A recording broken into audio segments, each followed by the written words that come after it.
Chapter 251. Sun Yang pulled Qin Jiala's arm, and when he turned his head, he asked nervously, "That guy just now. Was it Brother Lin?" Qin Jiala nodded slightly. Sun Yang exhaled. The man looked so familiar to him that he asked Qin Jiala to help confirm it. It was always very happy to see someone familiar to him. Although he didn't know why Lin Zhonghao wanted to participate in this kind of competition, he wore a mask and didn't want to show his face, right? Ah Shu quickly walked out of the crowd. Qin Jiala looked at him in surprise. "Why did you come out?" The game on the stage was obviously not over yet, and there were still 2 people standing on it, ready to start. Wang Yilan wanted to watch more, but seeing Ah Shu coming out, he chose to follow behind. Ah Shu shook his head. "No need, there is nothing to watch in the next game, and it will not be as exciting as before." He was very sure of what he said, as if he had expected that Lin Zhonghao and his team's performance was the most worth watching. "Is it the same game every day?"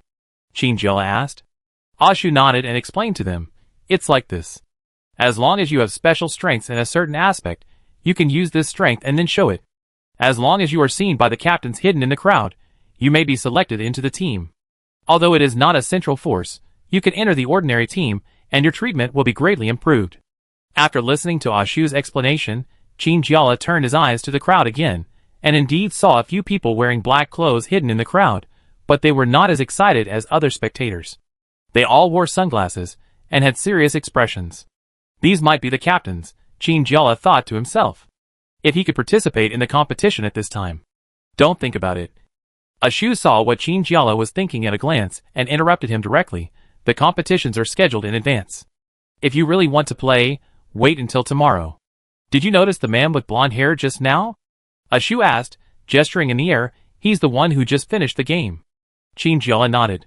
"I see." In the dark and gray crowd, the golden-haired man seemed to be particularly outstanding. When he took off his mask, as expected, he attracted the attention of everyone present. This ability does not come from his appearance and dress, but seems to be born with him. If Qin Jiala hadn't kept her eyes on Lin Zhonghao, she would probably have kept staring at the man. "That's the captain of the Central Army," Ah Shu said. "What?" Qin Jiala was surprised. He is also a captain? He looks very young." Ah Shu nodded. "He seems to be a mercenary who came back from abroad. He has been here for a long time. I heard that the power he holds is not just a small team. Don't underestimate him based on his age. The blonde man looks no more than 30 years old, and the other captains are probably around 40 years old, right?" Qin Jiala frowned. "Lin Zhonghao actually already knows the captain? I don't know whether it's good or bad. But one thing is certain, based on his performance in the game just now, there will be no problem for him to enter the central team this time." "Okay." Ah Shu stretched his waist and blinked like a tired cat. "I should go to training. Do you want to see it?" "Of course." Qin Jiala agreed happily. What exactly does the devil training that Ah Shu mentioned look like? Some people have returned from the competition venues one after another, and the number of people in the training grounds has gradually increased. When the white spheres hanging above his head fell down, Qin Jiala finally understood why these training rooms were arranged in this way. Some of these white training rooms are made of space environments. That is to say, in these training rooms, there is no gravity from the earth, and people will gradually float into the air and train in the air. No wonder it is so difficult, Qin Jiala secretly marveled. Sometimes, fighting is completely based on one's grip on the ground. Only when one has a firm footing can one attack. In this state, it is difficult to exert one's strength. Qin Jiala has never tried such a training method, so at this moment, he can't help but be eager to try it. Ah Shu looked at Qin Jiala with amusement, guessing that she wanted to participate in the training, so he waved to Qin Jiala and said, "You can join me." Qin Jiala was stunned. She thought Ah Shu didn't like her that much, otherwise why didn't he treat her well before, but now, he wants her to train together. "What's going on?" Wang Yilan smiled slightly. "Just go and rest assured. Sun Yang, and I will do the warehouse registration." As soon as he saw the environment inside, he knew that he would definitely not be able to do this training. Generally, it is very difficult for him to complete the training standing on the ground, let alone now. Instead of wasting time here, it's better to go around and see what departments are nearby, or do an investigation. Sun Yang's feet were rubbing on the ground. He also knew that Wang Yilan would be too busy if he went alone, but he also wanted to learn about this new training method. Qin Jiala touched Sun Yang's head and messed up his hair. "It's okay, I'll let you come tomorrow." Sun Yang was like a child who was about to leave home, with eyes full of reluctance.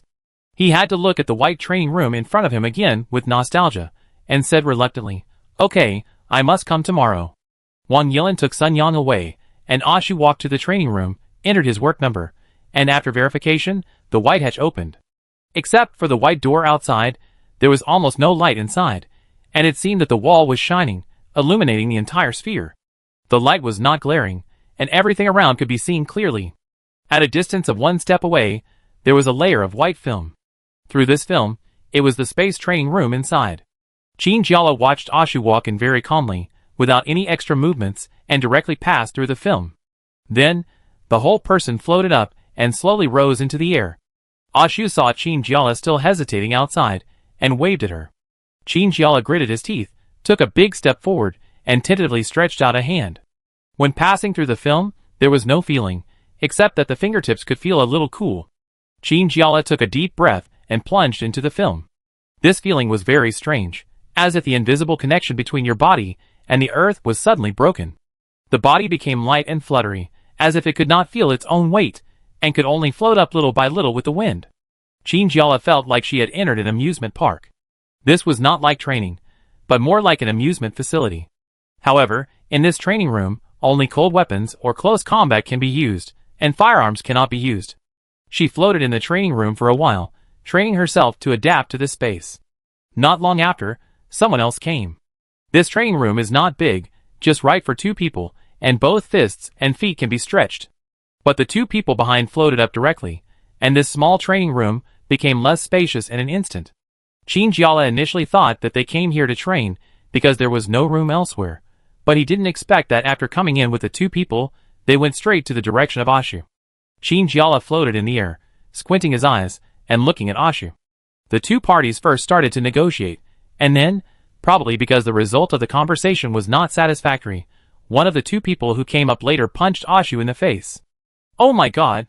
Qin Jiala frowned and looked at what was happening in front of him, wondering whether he should go up to help.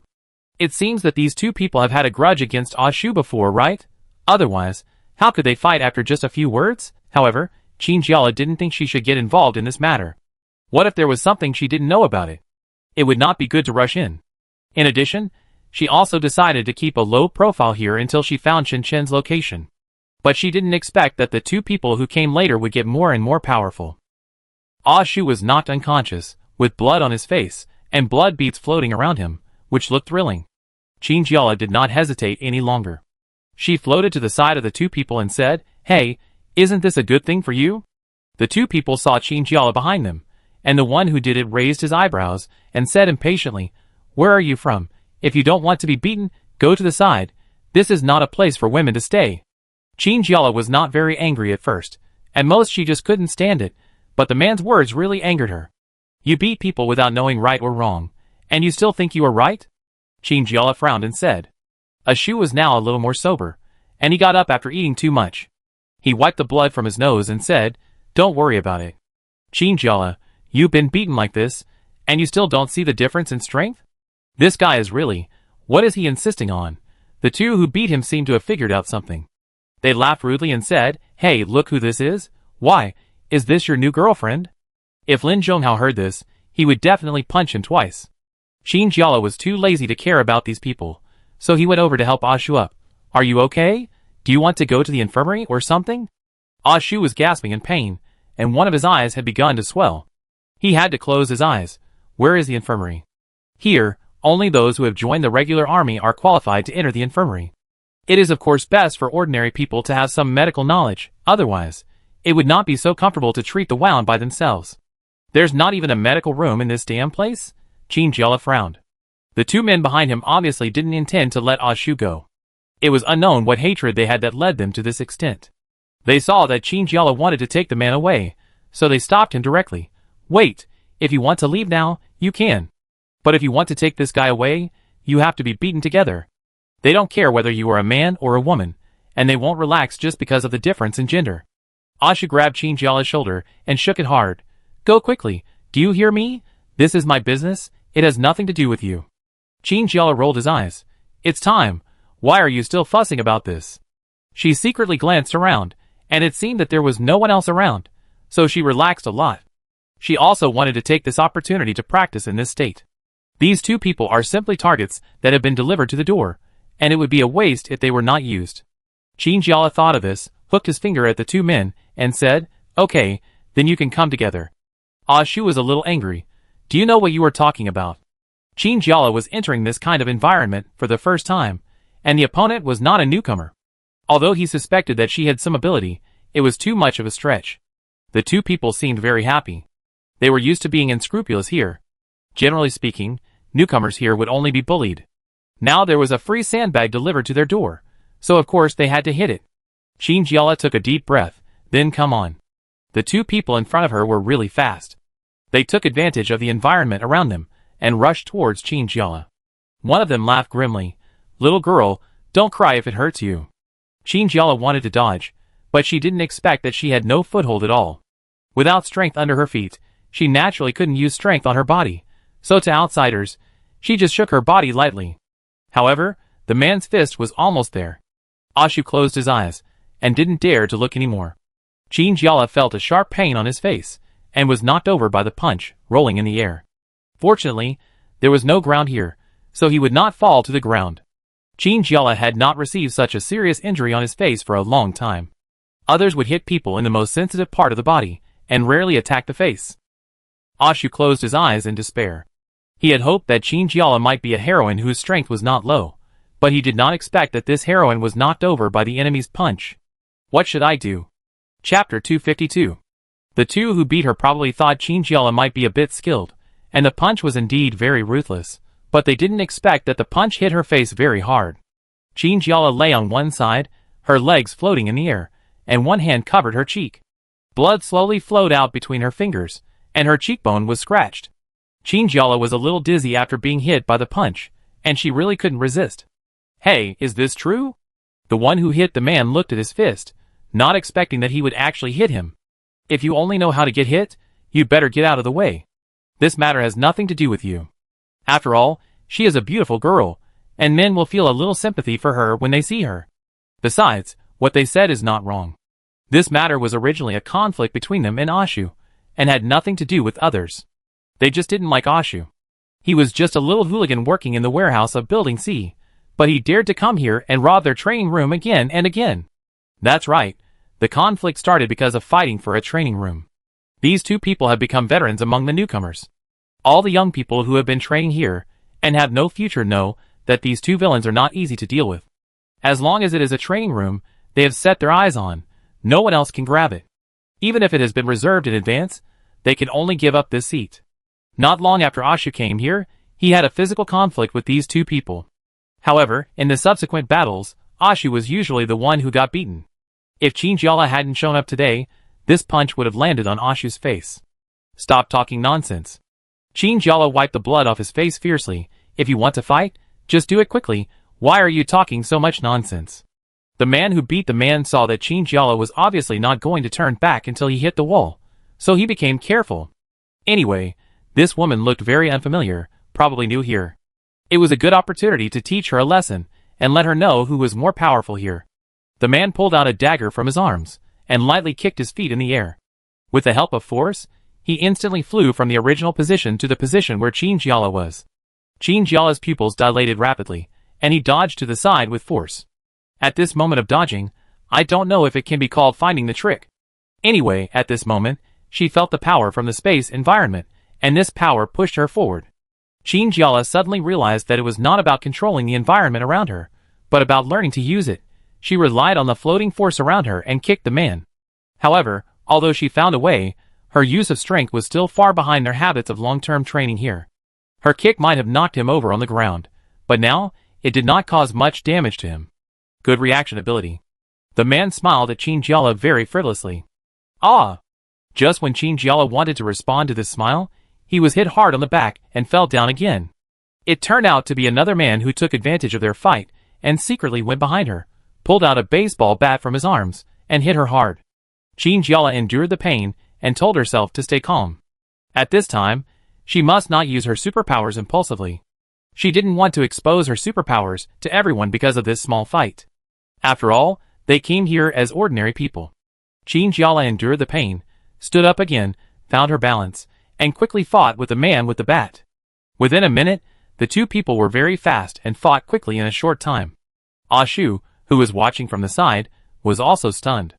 After Qin Jiala was hit twice, he had not thought that the girl could stand up again. Unexpectedly, she was stronger than he thought. Qin Jiala, who gradually mastered the method, also caused considerable damage to the opponent. She hit the parts of the person that were not visible and covered by clothes. And she knew that it was very difficult for her to keep her balance now, so every time she attacked, she was very strong, trying to cause more damage to the opponent in a short time. And she herself was also seriously injured. A few minutes later, both sides were a little out of breath. The man with the baseball bat suddenly became stiff, his eyes suddenly rolled up, and he laid back. Hey! The man who had been watching the fight hurried over. Qin Jiala secretly rejoiced that it seemed that the blow just now had hit the man's temple directly. Even if he didn't have a slight concussion, he would have been dizzy for a long time. The two men left quickly, and the one who provoked Qin Jiala at the beginning looked at him deeply and said slowly, I really misjudged you. Yes. Qin Jiala wiped the blood from her nose and pretended to be indifferent. How could she not care? When she dealt a fatal blow to the opponent, she was also hit a lot on her body. Every time she attacked, she was enduring the pain in her body. In the end, it was still a lose-lose situation. It's just that Qin Jiala was used to being hurt in battle, and was used to enduring. Qin Jiala? You are really amazing. Ah Shu barely supported his body and floated to Qin Jiala's side. They are actually quite strong, but... Before he finished speaking, Qin Jiala had already fallen down softly. Ah Shu, hey, how are you? He was so scared that he quickly hugged Qin Jiala. If he didn't react, the person lying on the ground now might be her. Qin Jiala gritted his teeth and whispered, It hurts. Ah Shu understood. Is it the wound they gave you? Forget it. You and I will go back to the warehouse and get some medicine. After all, he was the cause of this incident. If he hadn't been beaten so badly, Qin Jiala probably wouldn't have helped, right? Hey. Ah Shu picked Qin Jiala up and suddenly felt that this girl was still very light, really. Why do you have to be so strong? You can't beat her. He could see that Qin Jiala should have some skills, but in this space environment, she was very restricted and might not be able to show her skills. Ah Shu half-hugged Qin Jiala and walked out of the training room. There were too many people who walked out injured here, so the two of them did not receive any strange looks. Fortunately, Wang Yilin and Sun Yang were not here. If they saw Qin Jiala's current state, they would definitely be furious and scold Ah Shu. It was because of him, their proud team leader, that he became like this. Ah Shu dragged Qin Jiala back to the warehouse. The registration staff at the door saw him like this and asked in surprise, What happened? Ah Shu smiled helplessly. As you can see, she got injured during training again. That's not what I'm asking. Didn't this girl just come here not long ago? The lady standing at the front desk looked at Ah Shu with a reproachful look, as if she was condemning him with her eyes. She just came here, and you took her to training, and ended up getting her injured? Ah Shu had nothing to say. The responsibility for this matter was indeed on him. Even in the fight that followed, he had no ability to stop it. In fact, this was a very shameful thing. Don't talk about it, Ah Shu sighed. I'm just going to take her to treat her wound. You'd better. The lady said very seriously and seriously. Such a pretty girl was injured on her face. You must be responsible. Ah Shu nodded resignedly. It was not until Qin Jiala was brought back to the warehouse that the atmosphere really exploded. Everyone gathered around and chattered. Ah Shu? How did you get injured again? Some people noticed the person in his arms. Isn't this the girl who came here yesterday? Why is she like this now? Ah Shu felt exhausted and had to repeat what he said again and again. It's my fault, it's my fault. Okay, now please let her go. She is injured, and what she needs most is treatment. The crowd separated from the middle to both sides, like emoji splitting the sea. The crowd all dispersed, but at the end of the crowd, there stood a woman. She stared blankly at Qin Jiala lying in Ah Shu's arms without saying anything. Ah Shu was inexplicably panicked by this girl, who said nothing. Xiao Feng? What are you doing standing there? Xiao Feng just stood there blankly, saying nothing for a long time before she said, Nothing, leave her to me. I take care of her wound. Ah Shu slowly approached her. He felt that Xiao Feng's eyes looked very wrong, but he couldn't tell what was wrong. Are you okay? Ah Shu asked casually. Xiao Feng smiled, her eyes curved, but others could clearly see that she was not really happy. The smile did not even reach her eyes. She was just smiling for the sake of smiling. I'm fine, don't you believe me? Xiao Feng asked back, and took Qin Jiala from Ah Shu's hand a little forcefully, holding her with one arm. Qin Jiala's consciousness was already a little unclear, but Xiao Feng's movement was quite large, and she just slapped her on the back. It had just been injured, and had not yet fully healed. After being slapped, it immediately hurt again. Qin Jiala glanced at Xiao Feng. The girl smiled brightly, her face was still heavily made up, and wrinkles appeared at the corners of her eyes. Qin Jiala sighed slightly. Could it be that this girl mistakenly thought that he had some feelings for Ashu? If she really thought so, it would be too bad. She was innocent. Xiao Feng said, "You must have something else to do, right? I take her to the infirmary, don't worry." Since Xiao Feng insisted on doing this, Ashu couldn't say anything else, and could only nod. Although Xiao Feng was supporting Qin Jiala very diligently along the way, Qin Jiala could feel that Xiao Feng didn't really want to support him. If it weren't for the fact that her injuries were really serious, she would definitely shake him off and let him walk over, right? Along the way, the two girls didn't say a word to each other. When Xiao Feng left in the morning, although her attitude towards her was not as warm as yesterday, she was still polite. "I didn't expect that in less than a day," she had already. Qin Jiala sighed in his heart. The medical room in the warehouse was very simple. When the iron door was opened, there was a smell of overturned medicine bottles inside, which was not very pleasant. There were 2 iron tables with cabinets on them, and some medicine bottles were placed on them, high and low, large and small, and it seemed that there were quite a lot of them. Qin Jiala was not very surprised. After all, this was a warehouse, and everything should be complete. In addition to these, there are 3 more beds, separated by transparent and blue curtains. Xiao Feng let go very unceremoniously, holding Qin Jiala's hand, and pointed to one of the beds, meaning that she should lie on it. Qin Jiala had no choice, and felt that the girl seemed to want to get angry, but she didn't say anything. Xiao Feng walked to the window, stretched out her hand and pulled the curtains, and the room suddenly became dark, the sunlight was blocked, and nothing could be seen clearly. Xiao Feng was getting medicine from the table. Qin Jiala was lying on the bed, and found a small mirror beside the bed. She heard the clanging sound of medicine bottles being put away behind her, and suddenly felt a little drowsy. Until Xiao Feng came straight over with the external medicine. He said coldly over her head, "Take off your clothes." Qin Jiala was startled and woke up immediately. She knew that Xiao Feng was going to apply medicine to her. Qin Jiala slowly unbuttoned her shirt and exposed her white back. The weather is still very cold now, and this simple infirmary is not very warm. Qin Jiala got goosebumps almost the moment he took off his clothes. Xiao Feng held the medicine bottle in his hand, and shook it with his right hand to shake the medicine in the bottle evenly, then took out 2 cotton swabs, dipped a little medicine, and slowly applied it on his back. To be honest, it still hurts. In addition to bruises, there are also some scratches. Qin Jiala resisted the urge to make a sound of pain, and took down the small mirror from the table, and looked at his face. Chapter 253. Qin Jiala looked at the wound on his face with heartache. Although he had been injured many times in missions before, this was the first time he had received such a wound on his face. There was a deep scar on his cheekbone. At this moment, the flesh was turned out, and the bloodstain was left outside, which looked thrilling. Qin Jiala stretched out a finger, and trembled to touch his wound gently. When he touched the bloodstain, a white light suddenly flashed in the mirror. How could there be a white light? Qin Jiala was very puzzled. Just when she wanted to think about it carefully, an idea suddenly appeared in her mind.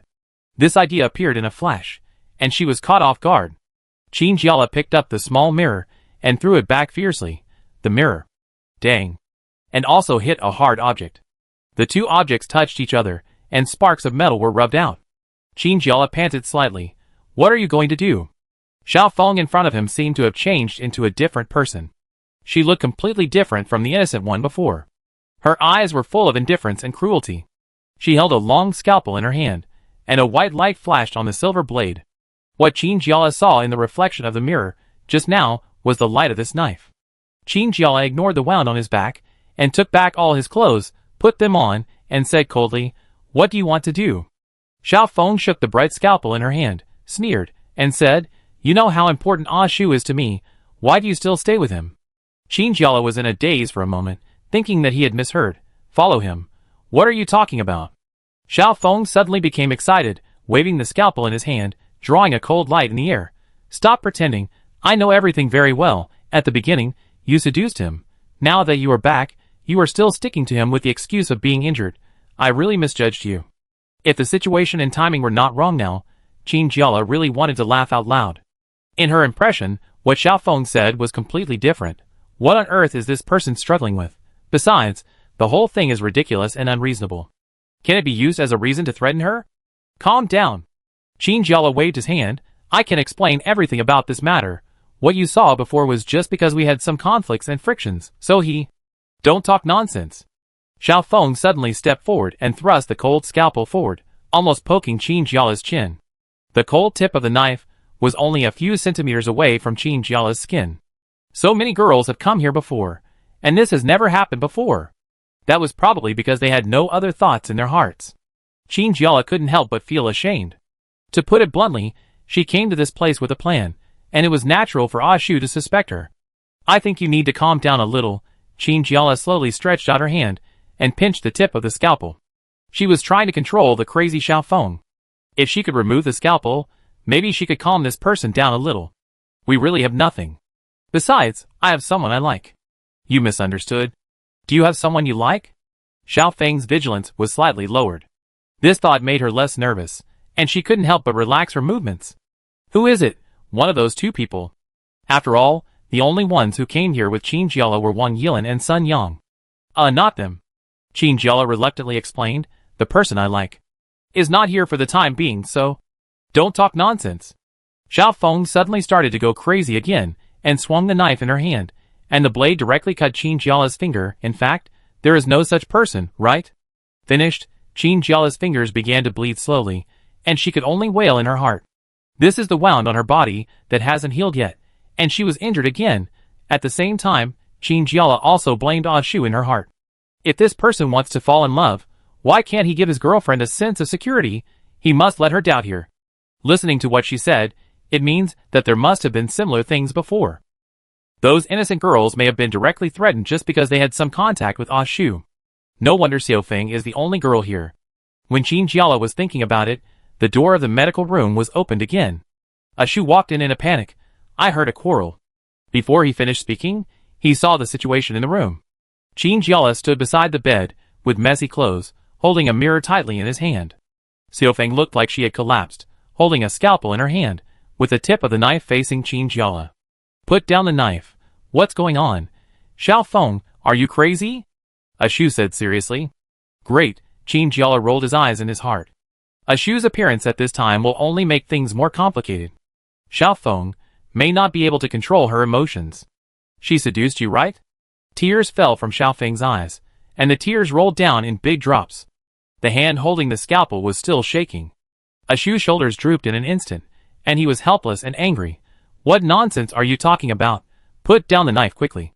As Shu said this, he walked in from the door and slowly approached Xiao Feng. Perhaps because of Shu's approach, Xiao Feng became more and more excited. Qin Jiala felt something was wrong and was about to tell Shu not to get too close, but the next second, Xiao Feng impulsively waved the knife and rushed towards Qin Jiala. Fortunately, Qin Jiala was already prepared at this time. She held Xiao Feng's wrist tightly with one hand and pulled it forward, and then with the other hand, she chopped Xiao Feng's neck from a distance.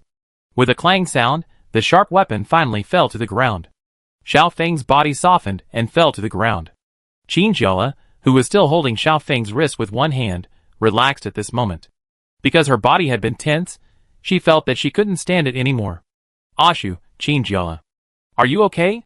Qin Jiala said weakly. What do you think? Ah Shu walked over quickly. His wounds had been treated, and his coat was simply draped over his body.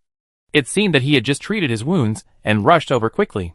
He walked to the bed, helped Xiao Feng up, lifted her hair off her face, and couldn't help but sigh. Qin Jiala, what's going on between you two? If you want to be together, why don't you just stay together? Ah Shu, being together depends on the willingness of both parties. Qin Jiala asked cautiously. What do you mean? You don't like her, then why? Qin Jiala's mind quickly showed some bloody plot such as the man who abandoned the girl he loved, or the scumbag abandoning the girl he loved. Ah Shu looked at Qin Jiala tiredly. He knew what Qin Jiala was thinking without asking. It's not what you think. But I really just see her as my sister. I've said this before. So that's how it is. Qin Jiala silently looked at Xiao Feng, who was knocked unconscious by him. What should we do now? Has no girl come here before? Ah Shu couldn't help but smile bitterly. Yes, but most of them were warned by Xiao Feng. I only found out about this later. It wasn't until someone told him all the little tricks that the girls did behind his back that he realized why those girls hid when they saw him. It turned out that it was all because of Xiaofeng's warning. Qin Jiala stood up slowly, walked to the iron table, carefully looked at the medicine bottle on it, and identified the handwriting on it. "I will take care of my own wounds. You should pay more attention and don't let her get too close." Ashu nodded, bent down, and with a force, he picked up Xiaofeng from the ground. "I will take good care of her." An hour later, when Qin Jiala had not gone anywhere and had clumsily treated the wound with her own hands, Wang Yilan and Sun Yang came back. The two men rushed in, shouting and yelling. Sun Yang rushed to Qin Jiala nervously, yelling, "Sister Lele, I heard you were injured." Before he finished speaking, he saw the obvious wound on Qin Jiala's face and immediately flew into a rage. "Who did it? I'm going to make him pay." Qin Jiala glared at Sun Yang. "I knew you would have this reaction, so I didn't tell you." "Instead of yelling here, why not talk about what you have gained today?" Wang Yilan said gently. "Is the wound okay?" Qin Jiala's expression eased a little. "It's nothing, mainly skin injuries." "What about you?" Wang Yilan took out his notebook and briefly summarized. "We don't have much to say. Building B is indeed like they said. Most of it is training rooms, and there are some competition venues. In addition, we also found a ring." "Ring?" Qin Jiala was surprised. How could such a thing appear here? Wang Yilan nodded honestly. "We were also surprised. They were just wandering around in Building B. They had already prepared all the information that Ashu needed, and there was nothing else to do. While wandering around, they found a few men who hurriedly came out of the competition venue." "What are they going to do?" Wang Yilan didn't understand. Sun Yang suggested, "Let's go and have a look." So the two of them followed the others stealthily, and came to a very hidden door. The two entered the password on the door and soon, the door opened. Wang Yilan and Sun Yang were very surprised. Neither of them thought that there would be an underground floor in this place. They followed the two people and walked in, but were seen by others. "Are you here to watch the ring match too?" one of them asked. Ring match. These three words were very unfamiliar to Wang Yilan, but since things had come to this point, in order to find out what was underneath, he had no choice but to go down. Although he had no idea what was underneath, Wang Yilan still said, "Yeah, you too?" The two men had never seen Wang Yilan before, and they were skeptical, and didn't say much. Wang Yilan and Sun Yang looked at each other, and walked down the path. There were pale white walls on both sides, and a long wide staircase in the middle. The distance between each step was very short. Two people walked down the stairs. When they were about to reach the basement floor, Wang Yilan and his friends suddenly heard a sound, like a wave, coming from somewhere else. The sound became louder and louder, and became clearer and clearer as they walked. "What is down there?" Sun Yang asked with a frown. Wang Yilan had no way to answer this question. The two of them walked to the end, and there was a small exit in front of them. The noisy voices came from this small exit. The two gritted their teeth and walked out directly. What came to them was the voices like a wave, boiling and noisy, exploding beside their ears. Wang Yilan and Sun Yang were both stunned. They stood there stupidly, looking at everything in front of them. All the spotlights were staring at a high platform in front of them. There was a square ring on it, and there happened to be two people on the field, who were engaged in an extremely fierce and life-and-death contest. They were shirtless, wearing boxing gloves, and fighting in close combat. Wang Yilan felt his heart boiling at the noise, as if it was hanging in the air, swaying and floating in the air. The spotlight shone on the two people in the middle, illuminating their sweat very clearly, so that all the audience could see clearly that this was a naked fight. How could there be such a place? Sun Yang was also very surprised. "It seems that they have been doing this kind of activities underground," Wang Yilan said. Sun Yang felt that his heart was greatly shocked. This is too amazing. But who are the players in the competition? Maybe there are official mercenaries. Or ordinary people. Wang Yilan has been watching the scene on the ring. Now the winner has been decided. The winner took off his mask and protective gear and raised a fist high into the air. The enthusiasm of the audience was ignited by this action. All the audience shouted and cheered enthusiastically. Maybe it's for various honors. Sun Yang took a look and turned his eyes away. Chapter 254. Although it was indeed the first time they had seen such a scene, Wang Yilan and Sun Yang quickly pulled themselves out of the scene in front of them. Now was not the time for them to waste time here. Just as they were about to leave, they suddenly noticed that the player who had lost the game was lying on his stomach, but at this moment, he was dragged away by the staff who came from behind. They watched helplessly as the man, who remained in his original position, was grabbed by the ankles by the people behind him and dragged away from the ground like a bag of potatoes. Wang Yilan frowned, as he watched what was happening in front of him. Others seemed not to notice, and were only celebrating the winner. Or rather, the audience had become accustomed to everything that was happening now. The feeling of treating the losers like goods made the two people feel very bad. Sun Yang's hands clenched into a fist in his pocket. He whispered, "What do you think will happen to these people?" Wang Yilan was also very confused when faced with such a question. He didn't know the answer at all. But in his heart, there was an answer that was slowly rising, and the voice of this answer was getting louder and louder, almost ready to come out. "I don't think it will be too good. You can tell by looking at the attitudes of those people." Sun Yang shuddered. "I hope it's not too bad. They are still human beings, right? You can't." Sun Yang didn't say the next words. But even if he didn't say them, Wang Yilan next to him could guess what he wanted to say. "Don't think too much." Wang Yilan's side turned into this ring match, and the water droplets in the air evaporated. "Let's go back quickly." In terms of qualifications and experience, he is much better than Sun Yang, who just came out to do the mission. Although this incident brought some shadows to the hearts of both of them, in the final analysis, these effects are not too great, and Wang Yilan is more likely to digest these negative effects. But Sun Yang is not so easy to let go. On the way, his mind was full of this matter. It was not until he came back and heard those people talking about the injuries of Ashu and Qin Jiala that he suddenly pulled himself out of this matter and hurried to the infirmary. Why is he injured like this? Sun Yang looked both distressed and sad. He had never seen Qin Jiala have such skin injuries. Although these injuries were not big, they looked very hideous, not to mention that some of the injuries occurred on Qin Jiala's face. It was my own carelessness. Qin Jiala looked at the expression on Sun Yang's face, and her heart was also moved. She could see that Sun Yang was really worried about her in his heart, and that kind of anxiety and worry was not deliberately pretended at all. She thought about this ring match for a while, but still had no answer in her heart. Although these ring matches have nothing to do with her own business, maybe it's just some entertainment activities they have here, Qin Jiala explained. "Don't tell others too much. Take a good rest today. Everyone is tired. Tomorrow we will see if we can sneak into Building A." This is their real purpose. Since Qin Chen is not in Building B, he can only be in Building A. If you think about it carefully, it does make sense to do so. Because there are a lot of people in Building C and Building B, and people are coming and going, it is very likely that they will be discovered. Since Qin Chen's identity is not so public, of course they have to be careful. About this, Wang Yilan said hesitantly, "What we saw during the day was indeed Lin Zhonghao, right? Why is he there?" When it comes to this question, Qin Jiala couldn't describe how she felt right now. Anyway, when she mentioned this person, she felt her heart beat faster. "Maybe he has the same attitude as us," Qin Jiala said. "I need to speed up and quickly enter the central troops here to investigate the people in Building A." Qin Jiala reluctantly stood up from the stool.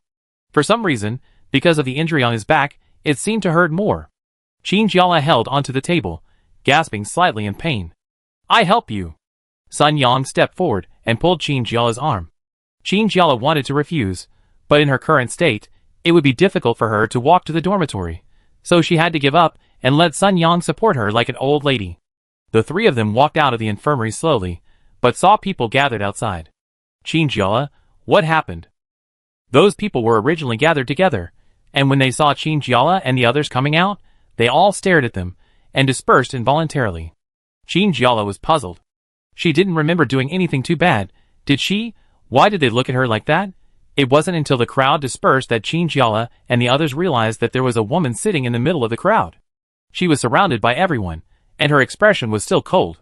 She was wearing a tight military uniform.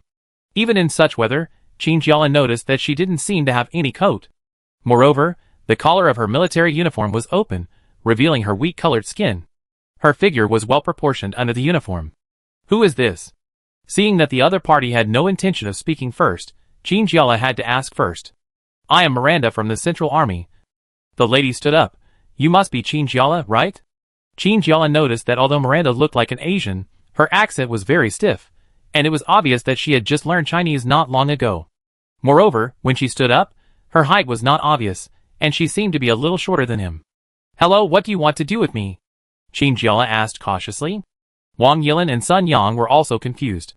They obviously had never heard of the name Miranda, and they didn't know what the purpose of this lady was. "You have heard my name, don't you understand?" Miranda smiled slightly, and there was something in her smile, as if she had seen through the people in front of her. "I said, I am from the Central Army." Central Force. Qin Jiala's heartbeat quickened. If she guessed correctly, was it because she was about to enter this mysterious force? No, wait a minute. Qinjiala suddenly became alert again. She didn't show any outstanding performance, and the other party suddenly showed her kindness for no reason, so she should be careful, right? Miranda showed an annoyed expression on her face. What's wrong with you? I'm standing here, which means you have received the favor of the Central Force. Isn't this a good thing? Hearing Miranda say this, everyone around them began to gasp at the same time. They all understood what was going on.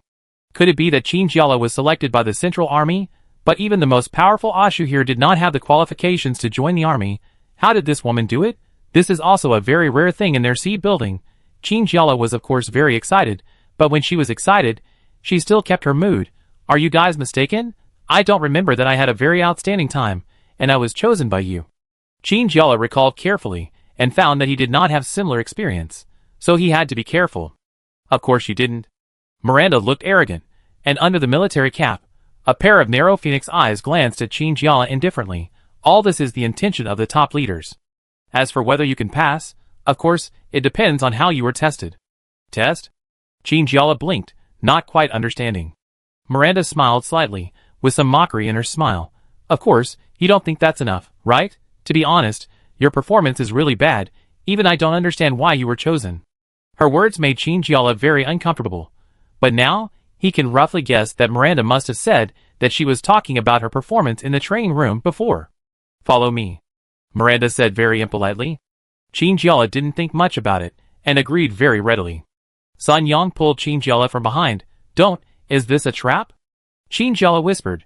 It shouldn't be here. No one knows our identity, and no one will want to harm us, right? You continue to complete the work in the warehouse here. I will go to see what the test looks like. Sun Yang was still very unwilling, but this was their goal all along, and even as Sun Yang disagreed, he had to do it at this moment. Qinjiala took a deep breath and faced Miranda's mocking eyes, which made her feel even more uncomfortable. If she really entered the Central Army, would it mean that she had to obey the orders of this woman? Miranda took her out of Building C, crossed 2 roads, and finally came to Building A. Watch carefully, don't blink. Miranda said, if you can't pass the test, I'm afraid you won't have a chance to come here in the future. She was referring to Building A in front of her. Qinjiala knew that the security of this building was perfect. It was said that no one could enter here without a legitimate reason or a reasonable identity, and Qinchin must have been locked up here. Thinking of this, Qinjiala felt a little more excited. Even if she could only find a few clues or loopholes in this building, her trip would not be in vain. The door opened automatically, and Miranda entered the building as if no one was around. However, there was no one in the hall, and it was so quiet that you could hear a pin drop. Qinjiala looked around in confusion. The entire hall seemed to be empty except for the elevators on both sides. While Qinjiala was in a daze, Miranda had already opened the elevator and stood inside, looking at the newcomer, who was too curious impatiently. Come up quickly, how long do you want me to wait for you? Qinjiala hurried over, and Miranda pressed the number 9 on the elevator. The 9th floor is also our training ground. Today's test for you is to use all your strength and use as much as you can. Miranda looked at the numbers jumping on the elevator and said with a dull expression, of course, as your senior, I still need to warn you that no matter what little thoughts you have, it's best to keep them here. The people here are very smart. If you really hide something, they will suspect you. Qinjiala was slightly shocked by these words. Miranda seemed to be able to see what she was thinking, which was really scary. The 9th floor arrived soon. The elevator opened, and there was a wall opposite. On the left-hand side, there was a hall that could be entered, which was wrapped in a transparent shell. I know you are injured, Miranda said, but please try your best. They will not judge your strength based on whether you are injured or not. Qinjiala felt a little uneasy in her heart. From Miranda's words, she could also feel that these people, the people who judged whether she was qualified to enter the Central Army, did not seem to be very tolerant. Go in from here. Miranda pointed in a direction, take a shower, change clothes, and the test is about to begin. Qinjiala knew that this beginning was very critical. When she walked towards the direction pointed by Miranda in a daze, she knew that this test would be very difficult.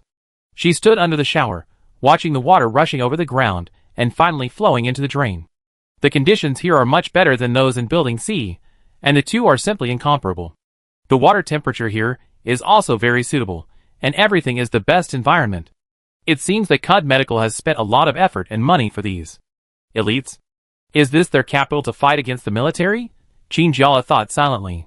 After taking a shower, She came out, and the clothes she was going to wear were already placed on the shelf outside. Qin was stunned for 2 seconds before slowly putting on her clothes. Because of the injury on her back, she dared not move too much now, for fear of involving the wound. But she knew very well that when the test came later, the wound on her body would be split 100 times, and the pain would be very great. While putting on her clothes, Qin was thinking about her own countermeasures, how to protect herself while knocking down the opponent. Miranda did not say what the conditions for victory were, but Qin guessed that it should be just knocking down the opponent. She walked outside the transparent wall, and saw a group of people sitting on the high platform opposite. Chapter 255. Qin adjusted his clothes unnaturally, and walked in from the transparent protective shell. The people on the platform were all wearing formal suits, but many of them did not wear the corresponding ties. They all sat together, next to the round low tables, on which were fruits and food. Qin only needed to take a glance to know how luxurious these people's lives were. Although there is still technology to assist in the food in the doomsday, rice and flour may not be a problem for the time being. But because many plants were infected, fresh vegetables and fruits became the most scarce food. And what was placed in front of him was obviously not cheap. Qin felt his throat salivating just by looking at the oranges and grapes. And the most annoying thing was that these people didn't seem to cherish these foods. They just placed these precious fruits there without any intention of eating them. Qin clenched his fist in hatred. Opposite her stood a boy who was not very old, even younger than Sun Yang. He held a bow, an arrow in his hand, and a quiver on his back, which was obviously used for attacking. A mercenary who specialized in using bows and arrows. Qin slowly thought about the countermeasures. It was the first time she had seen such an opponent, but since he used a bow and arrow, it meant that he might have certain weaknesses in close combat. If this was really the case, it would be a good thing for her. After hearing what Miranda said, Qin dared not go all out. She secretly glanced at the platform again, and found that Miranda had stood on it at some point. She looked at Qin coldly, and then sat on one of the seats. It seems that the people standing there are not only the person in charge here, but also several captains of the Central Forces, right? Qin looked around casually again, and found the man with golden hair on the archery competition field. He did not sit down, but held a glass of red wine, standing at the edge of the platform, looking at the people below with interest. After a few seconds, the golden-haired man slowly spoke, saying, "Miranda, the person you found this time actually looks pretty good." Miranda obviously did not like this golden-haired man very much. Her attitude towards him was similar to her attitude towards Qin, with a very cold expression. "What do you mean? Are the people I found before ugly?" The blond man waved his hand quickly. He was joking, but he didn't want to anger the woman. "I mean, they are very different from this young and beautiful lady in terms of physique. The people in Miranda's army before were all tall and strong men, 5 or 3 big and thick, and they didn't look beautiful at all." "I didn't find them," Miranda replied. "Whether she can succeed depends on this time. Maybe this woman does have good strength, but she is injured, so it is hard to say whether she will succeed or not. The opponent is that little ghost who looks uncomfortable." The golden-haired man suddenly realized. "So you are worried about her? Don't be afraid. Adam's attack is not heavy at all. Adam is the little ghost who is Qin opponent." At this moment, the two have begun to test each other. Qin dodged Adam's arrow, but when she tried to close the distance, she failed. This kid named Adam is good at long-range bows and arrows, but he is also quite flexible in his actions. Miranda stared at the fight below for a while, then took an orange from the table, peeled it slowly, put a slice in her mouth, and asked vaguely, "I heard that you also took someone in today." The golden-haired man stared at Miranda for a while, and thought that she looked quite cute when she puffed up one cheek and chewed food. He wanted to pinch her, but he would definitely knock her away, so he had to give up the idea in a sullen manner. "Yes, I took one, and it's very powerful. I had a sniper competition with him, but I lost to him." "What's so great about that?" Miranda put the remaining orange peels back on the table. "You are not good at guns." No. The blonde suddenly turned his head, and his expression became serious. "This person is very unusual. I think his physical fitness must be very good. It's a pity that he is too cold, otherwise I really want to ask more questions." At this time, Miranda also had a little smile on her face. "You know that we mercenaries rarely ask about people's past."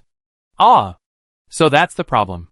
The blonde put down the red wine glass in his hand heavily, and sighed painfully. "If it weren't for these broken rules, I really wanted to catch him and ask him clearly." "Just know it yourself." Miranda said this simply, and then didn't say anything else, obviously not wanting to continue this topic. She focused all her attention on the audience. The two people in the audience were both a little hurt. Qinjiala's shoulder was scratched by an arrow. Although Adam on the opposite side couldn't see where he was injured, Qinjiala had just kicked him in the stomach. Although she couldn't see it, she thought it must be very painful. But this boy was very good at faking it. He was obviously in pain, but he still had to hold on. When he pulled the bow the next time, his speed really slowed down. Because of the injury on his stomach, he couldn't straighten his back completely, and the range of motion became smaller. Found an opportunity. Qinjiala saw the opportunity, rushed forward quickly, pulled out a dagger, and chopped at the boy's neck. But who knew that the boy gave up the action of drawing the bow, pulled out the arrow that was already on the bow, and stabbed Qinjiala fiercely. The dagger hit the arrowhead, and the two collided, and even metal sparks were rubbed out. Miranda seemed to be fascinated and kept staring down. The golden-haired man said lightly, "This move is very good." He said this to the two people below. Qinjiala's timing was very accurate, but Adam's counterattack was also very good. Qinjiala never thought that this boy who looked not very old would use arrows to attack at close range. Fortunately, her reaction speed was also very fast, and she blocked the attack in time. The two of them pulled away for a short distance, and each of them was slightly panting. Qinjiala could only say that she still underestimated the profession of mercenary. There are many powerful people in this industry. If she did not use her superpowers, it would be difficult to open up the gap with this boy who was much younger than her. This made Qinjiala panic. She had to start looking at the boy in front of her again. Although he was also injured, he still insisted on standing still, and even the counterattack did not slow him down. What a good performance. There was a sparse applause from behind, and Qinjiala turned his head very alertly and found that it was the man with golden hair. He didn't know when he came down from the high platform above, and walked over with a careless smile on his face. "If you ask me, it's enough now." The golden-haired man nodded. "Adam, you've worked so hard." The boy looked at Qinjiala deeply, without saying anything, but moved his steps and walked behind the man. "You are Miranda's new recruit, really good." The golden-haired man was full of smiles. "This is really good news. Both of us, today, have found satisfactory candidates." Qinjiala wiped the sweat from his face, feeling that the wound on his back was getting more and more painful, and it must have split now. "Then did I pass?" She hasn't forgotten that she is still in the test. Of course, the man stretched out his hand. "Just call me Jean." The expression on Qinjiala's face became very strange in an instant. This man's hair is this color, and his name is also like this, which sounds a bit funny. Let's stop here today. Jean didn't understand what Qinjiala was laughing at. If he guessed, he might feel very embarrassed. "I think you must be tired too. Welcome to join us here." Qinjiala came to the place where he had showered at the beginning, and slowly changed his clothes. When changing clothes, it was inevitable that his wound would be involved. There happened to be a mirror here, and Qinjiala turned his back to the mirror to check the injury on his back. Sure enough, on the thin white back in the mirror, there was a large bruise and a bandage wrapped around it, and the bandage had begun to bleed slowly. Sure enough, it has become serious. Qinjiala frowned tightly. At this time, Miranda pushed the door open and came in, scaring Qinjiala so much that he jumped away from the mirror and stared at the intruder with an offended look on his face. "Why did you come in without knocking?" Qinjiala said angrily. Miranda thought it was incredible. What's the big deal? This is the women's locker room. They had been mercenaries and rarely cared about these things. That can't be. Qinjiala frowned, thought about it, and decided to give up. Forget it. What are you doing here? Of course, I congratulate you. Miranda smiled, and she tried her best to express her goodwill to Qinjiala. Your life will definitely change after entering the Central Army, believe me. Qinjiala remained silent. She didn't understand what Miranda meant now. Just believe me. Miranda said, I don't care what you did before, of course. I don't believe your lies about running away from the base. But when you come here, you should work hard, and I will definitely not treat you unfairly. Qinjiala paused for a moment. Although she knew that what she said would definitely not be believed by a shrewd woman like Miranda, she was surprised that she would say it so bluntly. I won't ask more questions. Miranda glanced at Qinjiala calmly. From today on, you will be on my side. When you pack your things, I will take you to the dormitory. Wait a minute. Qinjiala stopped Miranda and asked the question she had always wanted to know. Do you know where that person is? As long as he could find out the person's location, he might be able to sneak into his vicinity and find out the whereabouts of his friend. Miranda looked confused. When she understood what Qinjiala meant, she laughed immediately. Are you kidding? Do you think you can see the master whenever you want? Even our captain can only see him rarely. Really? Qin Jiala was a little disappointed, but she knew she couldn't ask any more. She couldn't just ask where the people who were captured by Cud Medical were, right? Miranda added, he's rarely here, but our missions are all issued directly by him. If you're really that curious, hurry up and do the mission. Qin Jiala had no choice but to nod. After she had packed herself up, Miranda took her to the dormitory. This was indeed the dormitory of the Central Army. It looked clean and tidy. Qin Jiala really wanted to know how many people were in charge of building A to maintain their lifestyle. Have a good rest, Miranda said after closing the door. If it's inconvenient for you, you can ask someone to bring you a meal, and it's okay to eat in the room. Tomorrow is your first day. She gave Qin Jiala a meaningful look, then closed the door and left. Qin Jiala smiled bitterly, and lay on the soft white single bed. The wound on her back was still hurting, vaguely reminding her of everything that happened today. Qin Jiala was indeed a little hungry, but she didn't know anyone here, and didn't want to go out. The wound also made her feel uncomfortable and dizzy. Before she knew it, Qin Jiala fell asleep on the bed.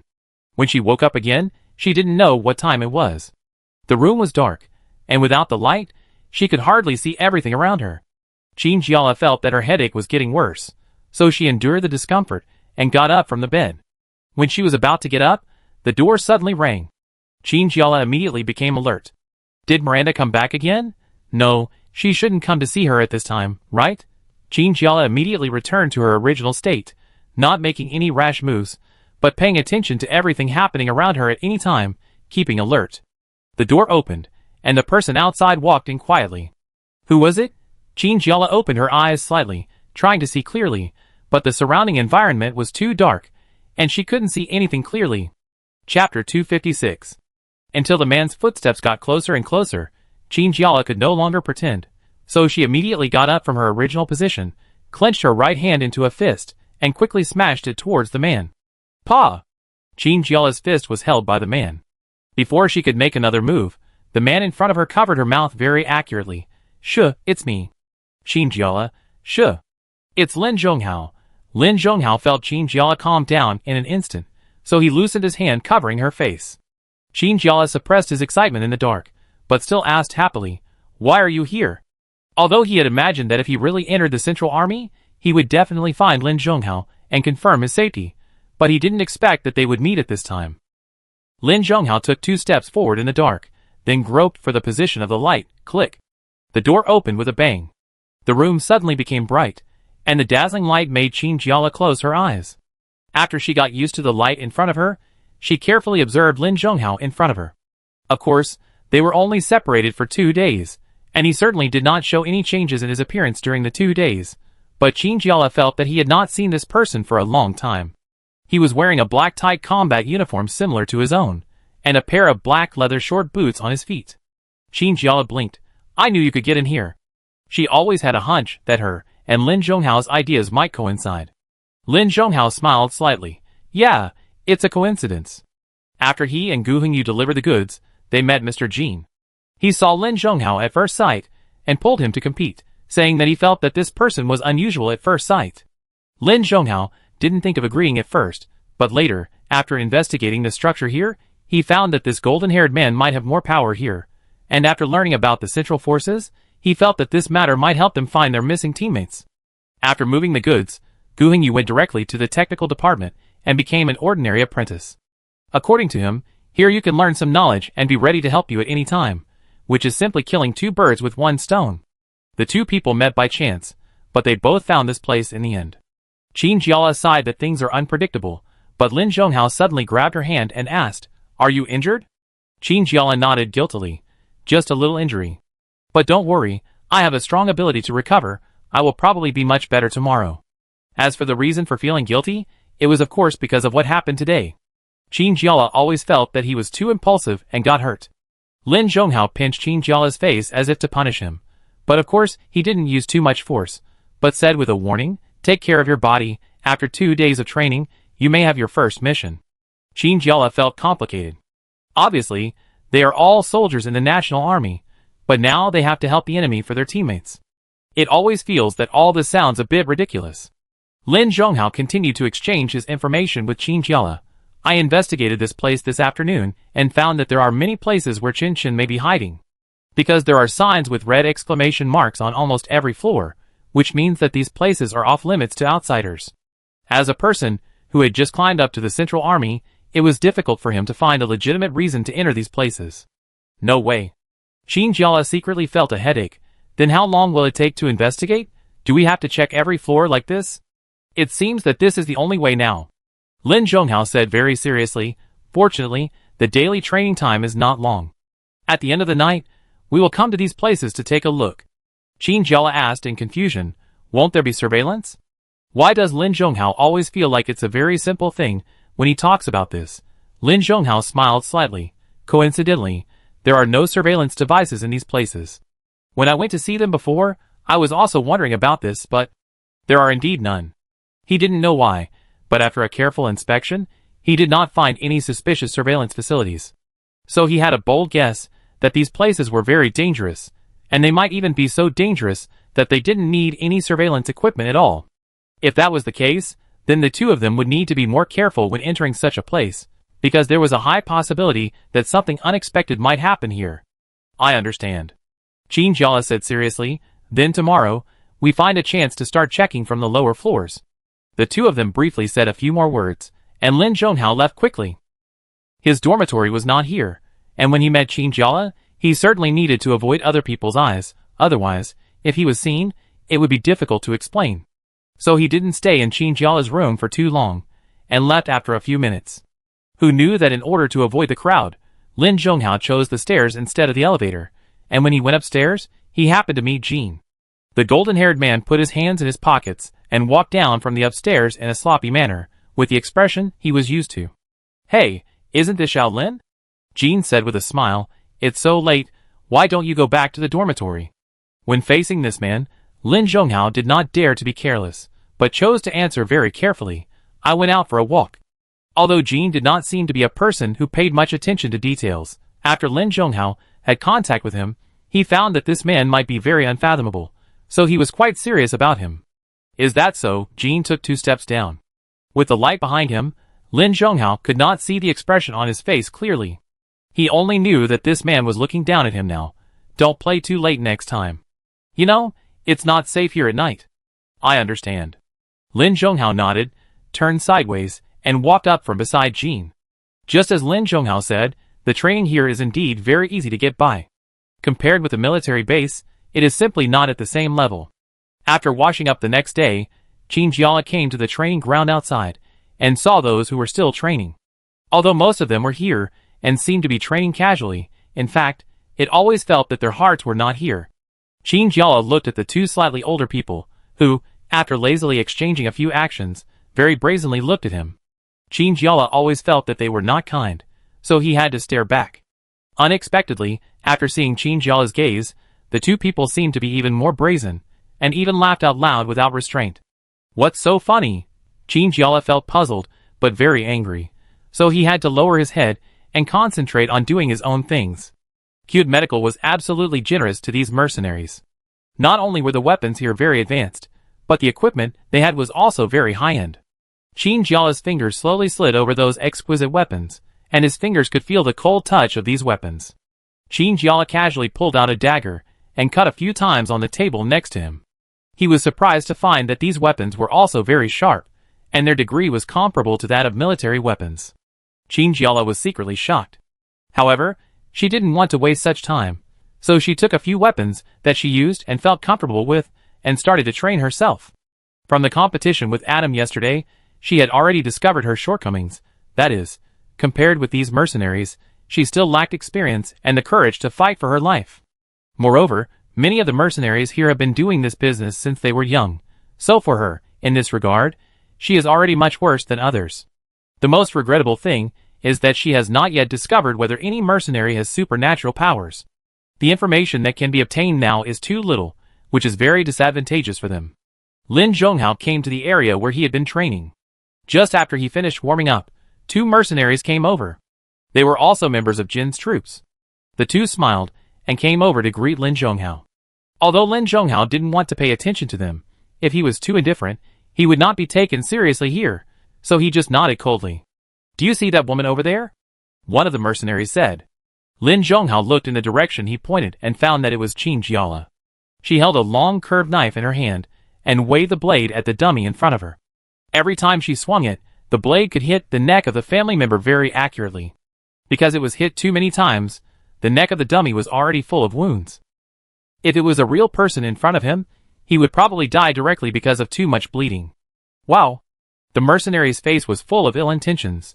So hot, I wish our army could have a similar beauty someday. You wish?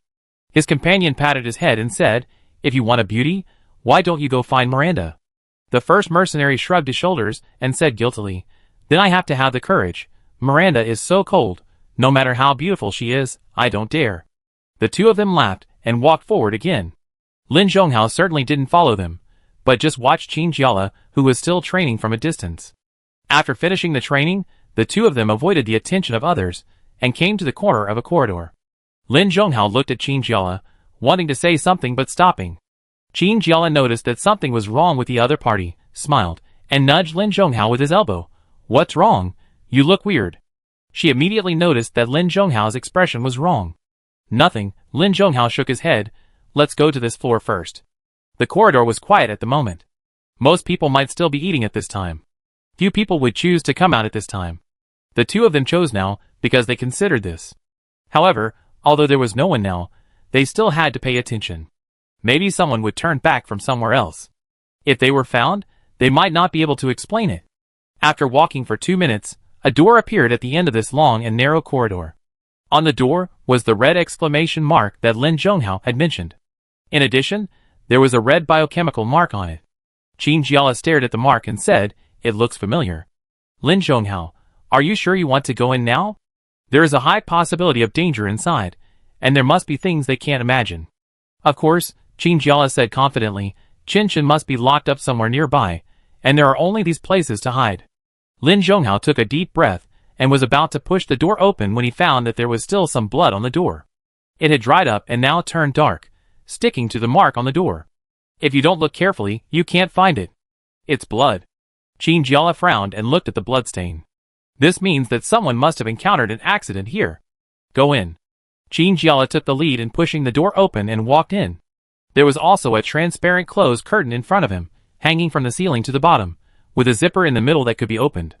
This is used to prevent bacterial infection. Lin Zhonghao reached out and touched the curtain, feeling the heaviness of these transparent materials, so he said so. Prevent infection. Qin Jiala frowned tightly. This is a bit strange. She thought that Cud Medical just wanted to occupy the virus research data, so that it could have a say in the world. Lin Zhonghao pulled open the curtain. Go in and see. The two of them got into the curtain and found that this place was more like a world isolated from the world. It's not that the scenery here is so beautiful, but compared with everything outside, it doesn't seem to appear in the same building. The air here is rotten, and mold seems to float in the air. Qin Jiala and Lin Zhonghao both put on masks to avoid breathing too much air here. There are rotten tree roots and growing weeds on the ground, and the walls are covered with green moss, which looks like a house abandoned in the wild.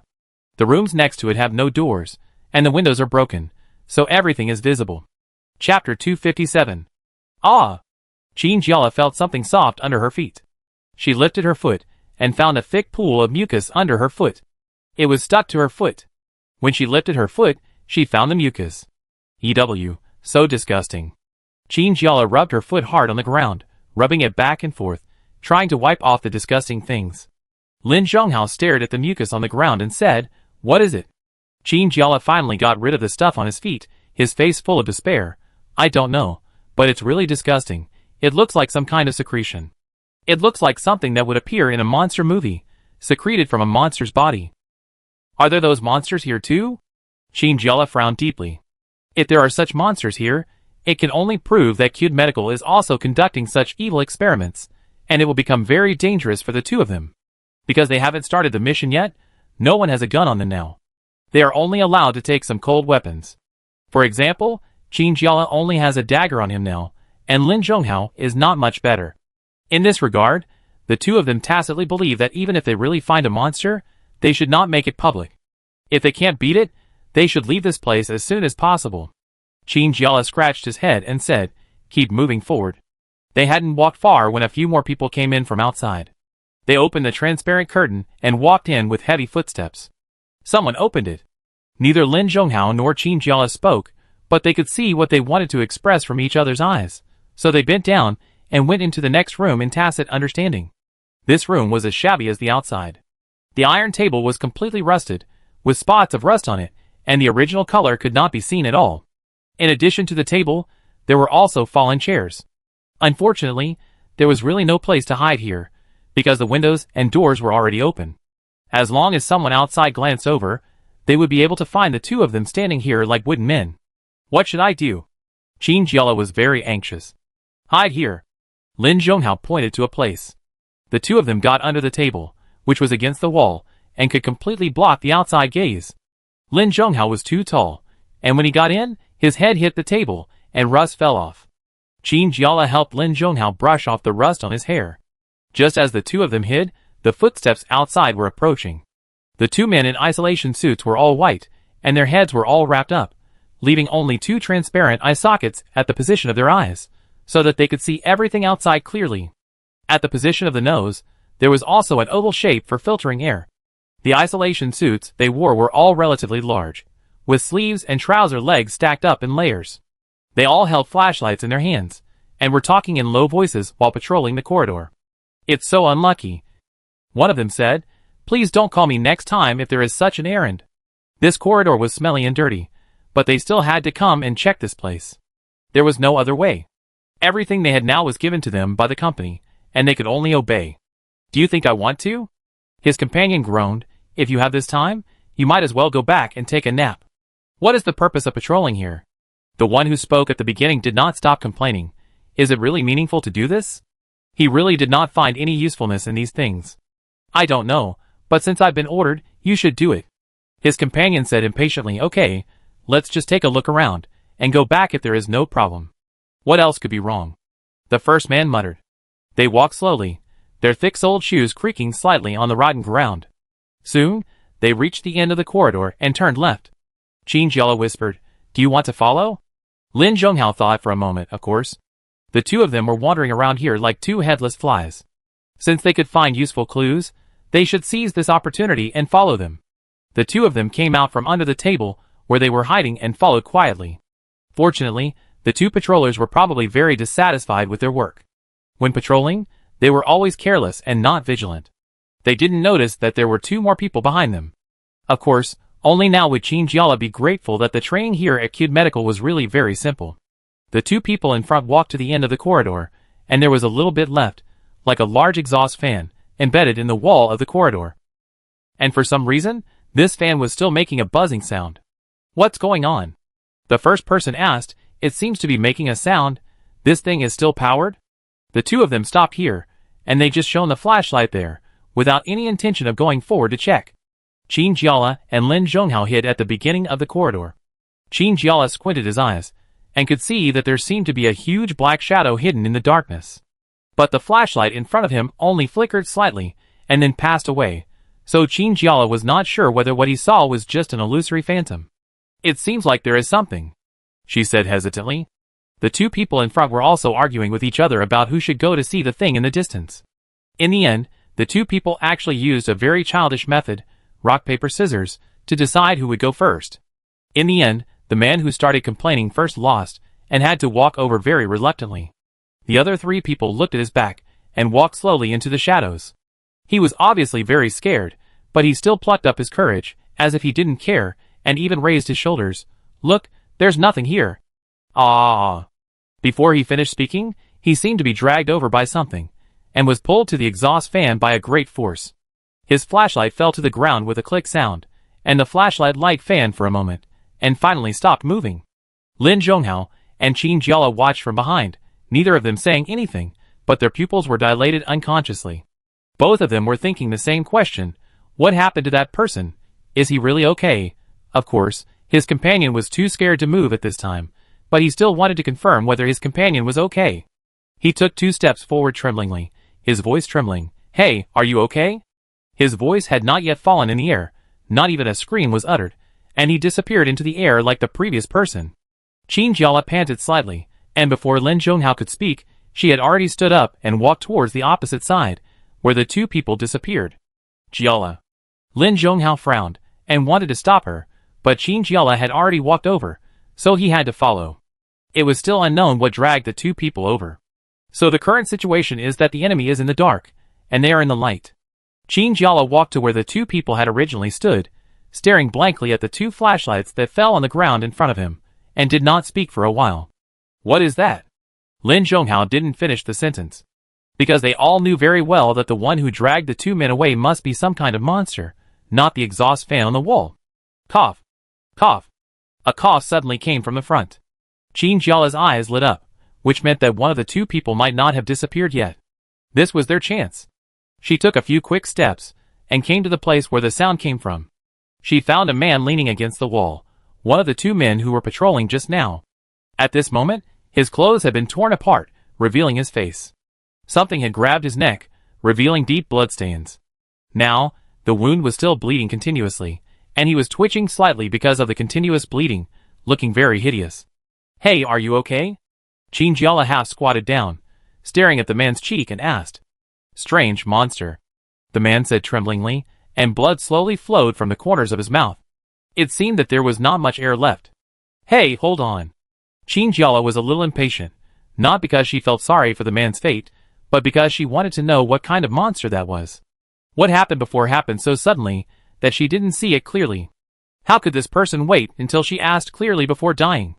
However, the man wanted to tell what he saw, but because he couldn't hold on any longer, he opened his eyes and died. Qin Jiala closed his eyes and exhaled slowly.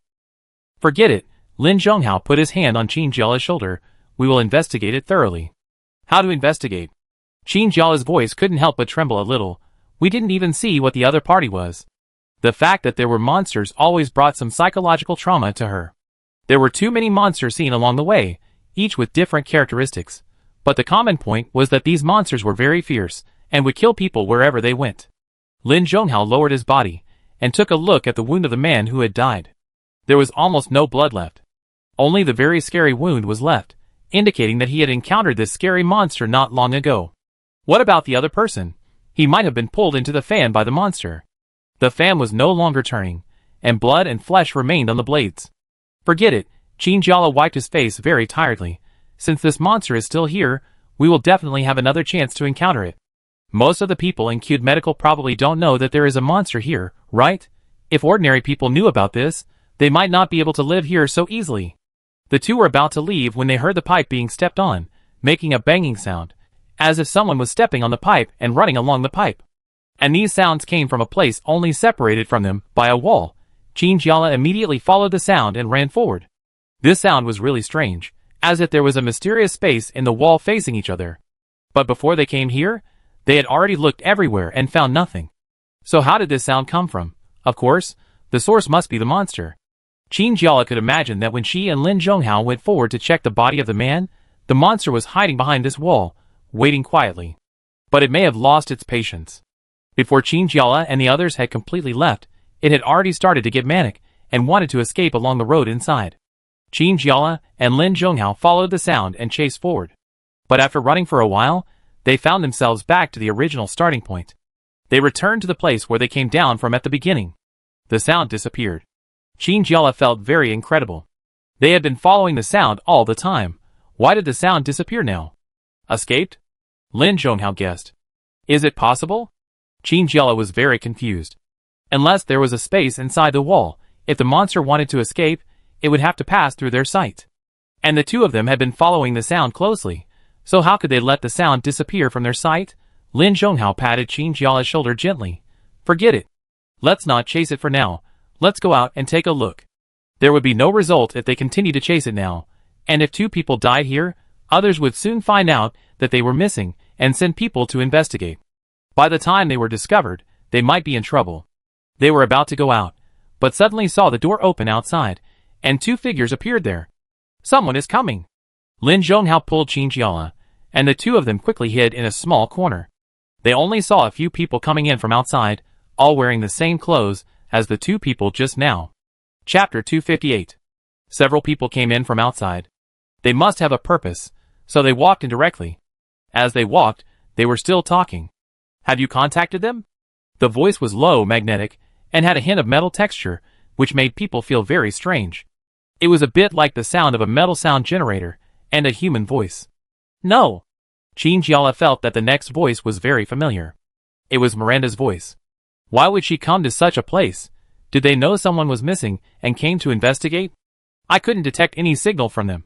Miranda said hesitantly, maybe they met with an accident.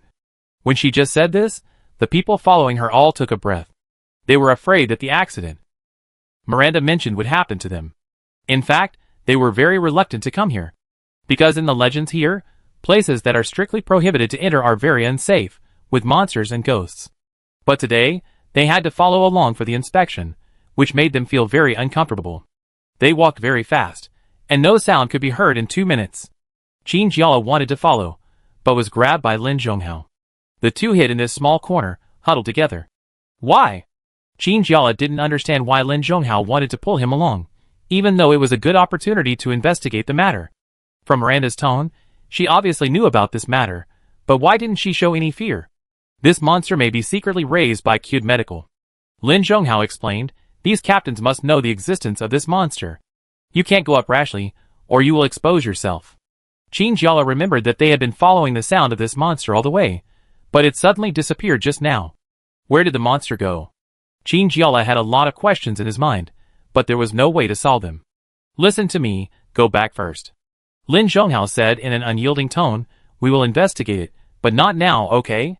Chingyala bit her lip.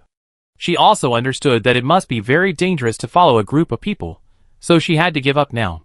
That night, the two had just returned to the dormitory not long ago, and Chingyala had just fallen asleep and had just started a dream. A harsh ringing sounded inside the building. The ringing sound was a bit like a fire alarm, harsh and sharp, and it directly scared Chingyala awake from the dream. What's going on? She sat on the bed and rubbed her eyes. The air in those laboratories before was really smelly. Although they wore masks, they still couldn't help but inhale some of the air. The air obviously contained some unknown toxins. Now, the sequelae finally took effect, and she began to have a headache. However, Chingyala still insisted on getting up. The injury on her back had healed a little, and she would no longer feel as much pain as before when she moved. Chingyala put on his clothes and stood in the corridor. He found that many people also came out of their rooms after hearing the ringing. They were as confused as he was. And some of these people, like Chingyala, had just been woken up from their sleep. What's going on? A woman with 2 braids complained, we just fell asleep. Don't you know we are tired? Chingyala saw her reaction and knew that this woman was just like him. She didn't know what the ringing meant. She only knew that when the sound rang, it was definitely not ordinary. They had no choice but to follow the others, very reluctantly, from their dormitories to the hall outside. The hall was empty, with nothing but 2 long benches. There were paintings of unknown origin hanging on the walls, which looked dirty, and no one had cleaned them. Miranda had changed out of her biohazard suit and put on her daily clothes. She stood in front of everyone, holding a black communicator in her hand, with a very serious expression on her face. When Chingyala walked in slowly with the crowd, her eyes fell on Chingyala's face for a second, but quickly shifted away. Don't be so lazy. Miranda said very sternly, look at how you look now, how can you feel like a mercenary? Beside Chingyala, there was still the woman with braids, she whispered, if they are not mercenaries, can they still be soldiers? Miranda's tone seemed to treat them with the requirements of soldiers. Chingyala suddenly wanted to laugh out loud when he heard this. Miranda was still giving a loud lecture in front. I hired you here not to enjoy life. There is an urgent task now. Those whose names are called, come out of the team. It is unknown what this task is, but Miranda spit out one name after another. Some of the people whose names were called were ecstatic, while others were dejected. Those who were ecstatic should be celebrating that they could finally receive normal tasks, right? They have been stuck in this building all the time, feeling very bored every day, wishing they had something to do. And those who were dejected might not want to go out and fight anymore. They have been used to such a comfortable life, and now they feel very scared when they think about going out to face those monsters. Will it be her turn? Chingyala thought so. According to her qualifications and abilities, she should not be considered outstanding. I am afraid that this mission, Chingyala. Chingyala paused, like a primary school student whose name was called in class. He immediately stood up and walked to the front. Miranda glanced at Chingyala, her eyes lingering on Chingyala's untied and untidy clothes, but she didn't say anything. Finally, Miranda also called out Lin Zhonghao's name, but neither of them spoke, just looking at each other from a distance across so many people in front of them. They both saw what they wanted to find in each other's eyes. Could the sudden mission be related to the monsters here? Jinjiala felt that this was very likely, but she didn't know what the mission was. Also, the braided woman who had been complaining just now also came out. Jinjiala was a little surprised by this, because she thought that this woman might have just come in not long ago, but she was chosen. Why would a novice be allowed to participate in such an urgent mission? Isn't this a bit unconventional? Ordinarily, shouldn't this kind of mission be very important? Otherwise, they wouldn't have gathered everyone together at this time. But there are so many novices. Jinjiala had a vague idea in her heart, hoping that this idea would not be true. But unfortunately, this idea has been lingering in her mind for a long time. Miranda asked the rest of the people to go back, which inevitably caused their dissatisfaction. It was clearly unrelated to him, but he still called them here. It was a waste of time for them to stand there stupidly. Miranda said sternly to the 20 people whose names she called, "This mission is for you to complete. Why did we have to gather urgently? Because the place we are going to is a little far away." A little far? Jinjiala wondered strangely, how far could it be? Miranda said, "It's at the border. If any of you have never been there, you can experience it this time." Only a ghost has been to such a place. Jinjiala widened his eyes, shocked by what Miranda said. Except for those experienced mercenaries, no one present had ever come across the term borderline before, right? Although it was a deserted place, it was heavily guarded. If you wanted to illegally enter our country, you would be shot dead very rudely. Is what they are about to do something illegal? Jinjiala was a little worried. Although most of the things they did could now be labeled as illegal, but where are you going and what are you doing?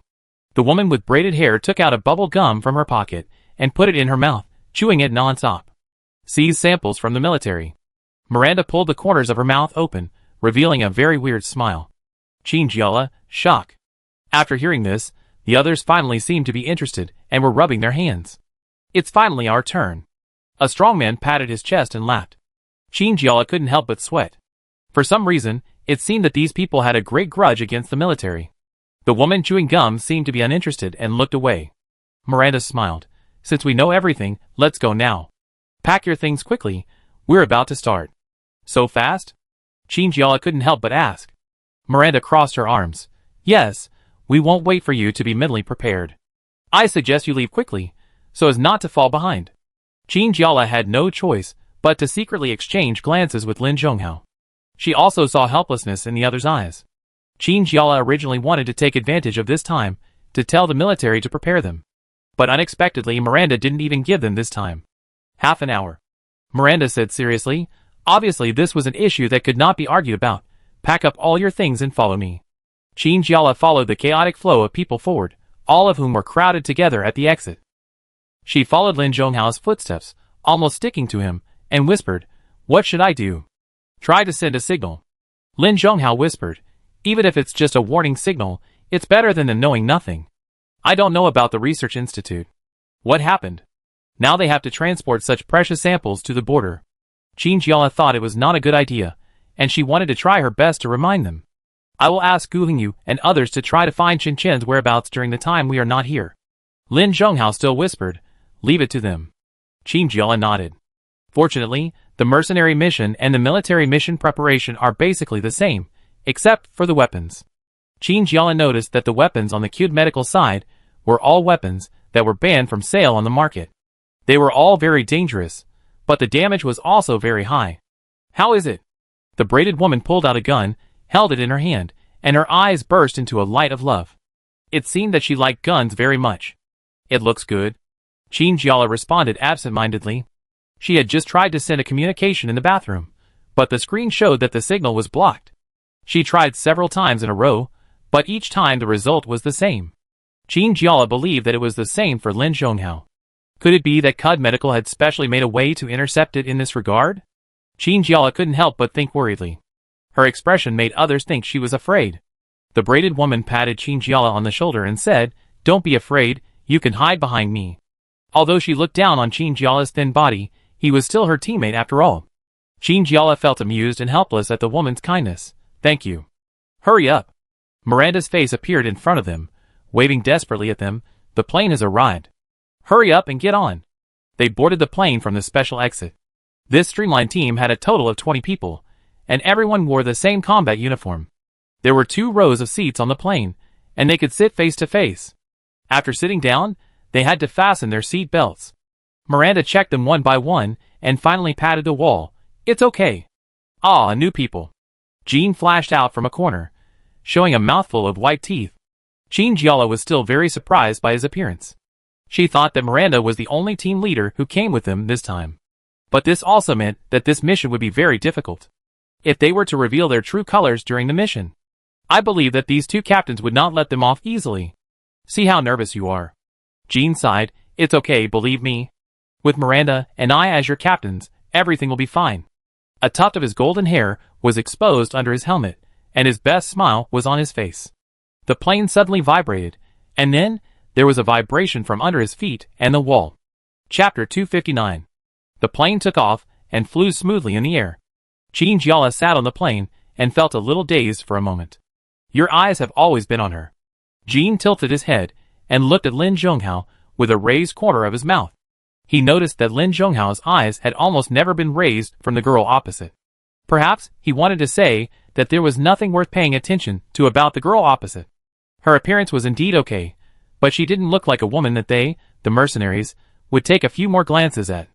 But Lin Zhonghao obviously cares about her very much. He has never taken his eyes off her since he got on the plane. For this reason, Jean even looked at Jean Gialla a few more times. But no matter how much he looked, he could only find that the other party was just an ordinary woman. "She seems to be from Miranda's side." Jean looked at her with a meaningful look. "Do you really like her? You can tell Miranda and ask her for help." Although Jean and Miranda did not have a particularly good relationship, they had worked together for a long time. If he really asked, Jean believed that Miranda would not refuse. No need. Since he had been discovered, Lin Zhonghao began to become indifferent. "I will catch her myself." Instead of hesitating, it would be better to admit it to Jean. In this way, when Lin Zhonghao goes to find Jean Gialla in the future, he doesn't have to worry too much about whether he will be discovered. Jean laughed and patted Lin Zhonghao on the shoulder. "Good job. You are worthy of being my subordinate. It's good to have this awareness, but if it were you, it would be very simple, right?" Lin Zhonghao has good looks and high ability, so he believes that the girl across from him will not refuse. Jean Gialla noticed that there was a lot of movement on Jin's side, and turned around to see that Jean was very dishonestly blinking at him, with a meaningful look on his face. Jean Gialla? ? Did she miss something? Cud Medical was originally on the edge of the city, and it took them only half a day from leaving to the destination. It was only noon when the plane stopped. Jean Gialla stood on the ground, squinting her eyes, and looking into the distance. She stepped on the yellow sand, and the rough sand flew up, and was blown far away by the cold wind. All around was endless land, with almost no human habitation. Miranda had a telescope hanging around her neck. After getting off the plane, she took out the telescope and looked around. In the telescope, everything in the distance became clear but tiny. However, when the line of sight turned again, the lens just shook a little, but it just placed the circular field of vision on the dry and rotten cheek of a zombie. Even though Miranda was very experienced, she was still frightened at this moment. She immediately narrowed the scope and looked in the same direction again.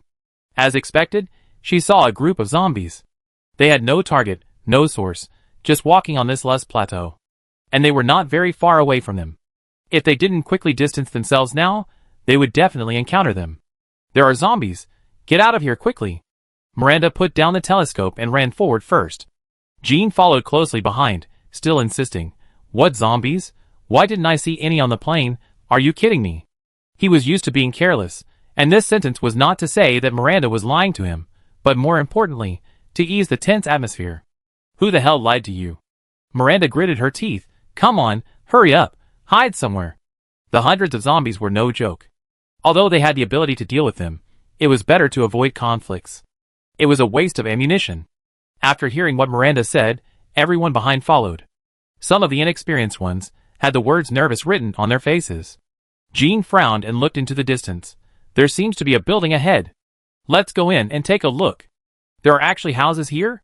Jean Gialla was very surprised, but when he looked up, he found several houses of different heights. But will these civilians let them hide in? They are now mercenaries, not soldiers. Miranda had already run to the front of the house. There was a small yard outside the house, covered with a thick brick wall. Miranda was in a bad temper, and kicked the small door on the wall open. The door was very weak, and it shook after being kicked, almost falling down. "Who are you?" The owner of the house ran out. He was a tall man with a shotgun in his hand, looking at the intruders with caution. Behind him, his wife and daughter followed, all trembling and hiding behind their husband and father.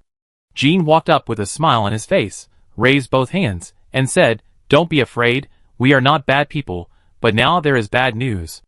A large number of zombies are coming from a distance. Please let us hide here for a while." Although he said this with a smile, Gene really didn't look like a good person, not to mention that he was hanging a mess of guns and daggers on his body, obviously looking like a gangster. "No!" The man rejected Gene's request and said excitedly, "I can tell you're not a good person at first glance. You're not from the military, are you? What are you doing here?" His words touched Jin's sore spot. He didn't like others to associate him with the military, and he was also very dissatisfied with his appearance being slandered. So Gene immediately tore off the disguise on his face and revealed his true appearance, stopped toasting here and then drinking a penalty wine. He didn't seem to make any big moves, just pulled out a dagger and threw it casually. The man's wife's loose hair was cut off in half, and the neatly cut hair fell to the ground. The poor wife was so scared that she didn't dare to speak at all. She trembled and tears flowed from her eyes. Living in this kind of place, they have seen some bad guys and gangsters. But it was the first time they saw someone like Gene breaking into someone's house and threatening them. Seeing this, the man became even angrier and rushed towards Gene, roaring, "I'm going to kill you." When the man said this, Gene Gialla felt sorry for him. Why did he have to provoke this big devil? And he didn't even consider that the strength of these two people was completely different. When the man rushed over, Gene was already prepared. He stopped the man's action and threw him to the ground. The gun also unconsciously ran into Jin's hand, and at this moment, the muzzle of the gun was just pointing at the man's head. "You are quite courageous." Gene narrowed his eyes and smiled slightly. The man's wife and daughter were completely frightened. The two hugged each other and couldn't even scream. The daughter was trembling all over, and finally couldn't hold it back and burst into tears. Miranda raised her hand and took the lead and hit her daughter on the back of the neck. Her small body softened and her crying stopped abruptly. The man's wife held her daughter, kneeling on the ground, tears streaming down her face, muttering something in a low voice. Gene hated this kind of scene the most, and the next second, he was about to pull the trigger. A thin white hand pressed deeply on the gun, with an irresistible force, so that Gene had no way to shoot. Gene raised his head gloomily, and found that it was Gene Gialla. Half of her face was shrunk in her clothes, but her eyes could not be refused. "Oh, it seems that we have found a little saint," Gene said sarcastically. However, he still put away the shotgun and threw it aside casually. He put his hands back into his pockets, walked up the steps, and entered someone else's house. Seeing this scene, Gene Gialla couldn't help but breathe a sigh of relief. She was originally thinking about what to do if Gene didn't listen to her and insisted on killing this man. Now it seems that she was overthinking. Miranda narrowed her eyes and looked at Gene Gialla silently. Her expression was very complicated. From her face, it was hard to tell what she wanted to do. Gene Gialla glanced at the man on the ground. He originally thought that he was doomed. When Gene pointed the gun at his forehead, he was ready to die. Although he had expected that the difference in strength between the two people might be huge. But he didn't expect that he didn't even have the strength to resist, and had already lost. Who are these people? In the end, he didn't expect that the expected gunshots and pain did not appear. Instead, the face of this young girl appeared. "We just want to occupy your home for a while," Gene Gialla said hesitantly. "We will leave after the zombies pass." The man was very confused. He could feel a breath from Gene Gialla, which was different from the breath of the man just now. But in fact, they were really in the same team. The man didn't say anything. After getting up from the ground, he quickly ran to his wife and children. The three of them hugged each other tightly, all in tears. Gene Gialla watched this scene with mixed feelings. This was a scene she had never seen before with her real identity. "It's quite touching." Miranda quietly walked over and said to her, "You know, looking at your expression, I feel that you have never killed anyone. It's true that you killed few people, but there are many zombies and monsters." Gene Gialla secretly refuted in her heart, but her face showed no expression. She didn't want Miranda to guess too much about her identity. "Forget it," Miranda suddenly lost her temper. "Maybe I'm overthinking it. Come in." The last sentence was said to everyone outside. Adam, who had competed with Gene Gialla before, was also among them. He seemed to agree with Jin's approach. Gene Gialla secretly guessed that when Gene was recruiting people, he also had to see if the other party met his requirements. So now the environment in this family has become very strange and weird. The original owner of the house, huddled in the corner of the room, looked at them with a vigilant and disgusted look, as if they were bad guys who broke in illegally. Although it is true, Chingyala thought secretly, if she was just an ordinary action team in the army, she would not be like this now. Jean and Miranda sat at the table with a few other people, and they were discussing tonight's action in a low voice. Chingyala was not very close to them, but he could vaguely hear some words. For example, early morning action, and the number of opponents, and so on. Unexpectedly, they were quite courageous. Chingyala took a look and found a map spread out on the table. Jean lit a cigar, and bit the end of the cigar. Green smoke came out of his nose. Miranda's fingers moved back and forth on the map, pointing to some places where she thought the other party would not spend too much time on defense. Chingyala, right? Jean suddenly interrupted Miranda. I see you seem to be very interested. Why don't you come and discuss it with us? Chingyala was suddenly called out and shuddered. She saw that Jin's eyes were more inquiring. If she didn't go over at this time, she would definitely be questioned more seriously. Rather than being suspected, she might as well join in now. Chingyala moved her seat, but she really didn't understand this kind of question. Usually, these questions were handled by Lin Zhonghao, and she was only responsible for making decisions. Now she had to tell the truth. I don't know. Really? Jean still smiled. You can say whatever you think, you're welcome. This person is really annoying. I've already refused. Why does he keep asking like this? Chingyala gritted his teeth secretly, but was too embarrassed to show it, so he had to say, I think we can act in the early morning. At this time, most people should be sleeping, right? The security during the day must be strict, so it's better for us not to act rashly. That's my opinion too. Miranda gave Jean a warning look, meaning that even if he was not satisfied with Chingyala's answer, he should stop finding faults. Jean raised his hands. Then let's make it like this, and take action at 4 in the morning. The goal is to snatch the serum from the other party. Serum? Chingyala asked in shock. How could it be? The serum has been developed? When exactly did it happen? Is it something that happened after they came to Cud Medical? Or the news I just received? Miranda said, intelligence shows that the military has developed a serum that can be used officially. Our mission this time is to snatch the important serum and gain the upper hand. Chingyala felt a breath stuck in his throat and couldn't breathe. Why? Miranda's eyes were strange. Why? Isn't the serum the same no matter who has it? Aren't our current enemies zombies? Chingyala couldn't help asking. Chapter 260. Lin Zhonghao frowned. Chingyala could already tell that something was wrong without him saying anything more. When she said this, everyone looked at her with complicated expressions. Some people even had mocking eyes, obviously disdaining her statement. Chingyala moved her wrist uncomfortably. She knew that her words might sound very childish to others, but she really wanted to know why Cud Medical did this. Obviously, this way of fighting will cause damage to both parties, so why do we have to persist? Ha ha ha. Jean was the first to laugh out loud. His laughter was so exaggerated that even tears came out, and he kept laughing while holding his stomach. Adam stood next to Jean, holding a glass of water in his hand, raised his head, and drank all the water in the glass. When he looked at Chingyala again, there was not even a trace of warmth in his eyes, only ridicule and contempt. Chingyala felt the temperature on her face rising. She regretted a little. Why didn't she think about it and ask this question directly? Miranda rubbed her eyebrows and sighed helplessly. Don't ask this kind of question again. Just follow the mission objectives. Chingyala pulled the corners of her mouth and smiled bitterly. She didn't know whether she should thank Miranda. At least she didn't directly say that her behavior was stupid. They stayed in this room for several hours. Some people took a nap, while others just rested and sorted their belongings. The original owner of this house sat on the sofa, not daring to disobey them or leave. After all, this was still their home. Until about 7 o'clock in the evening.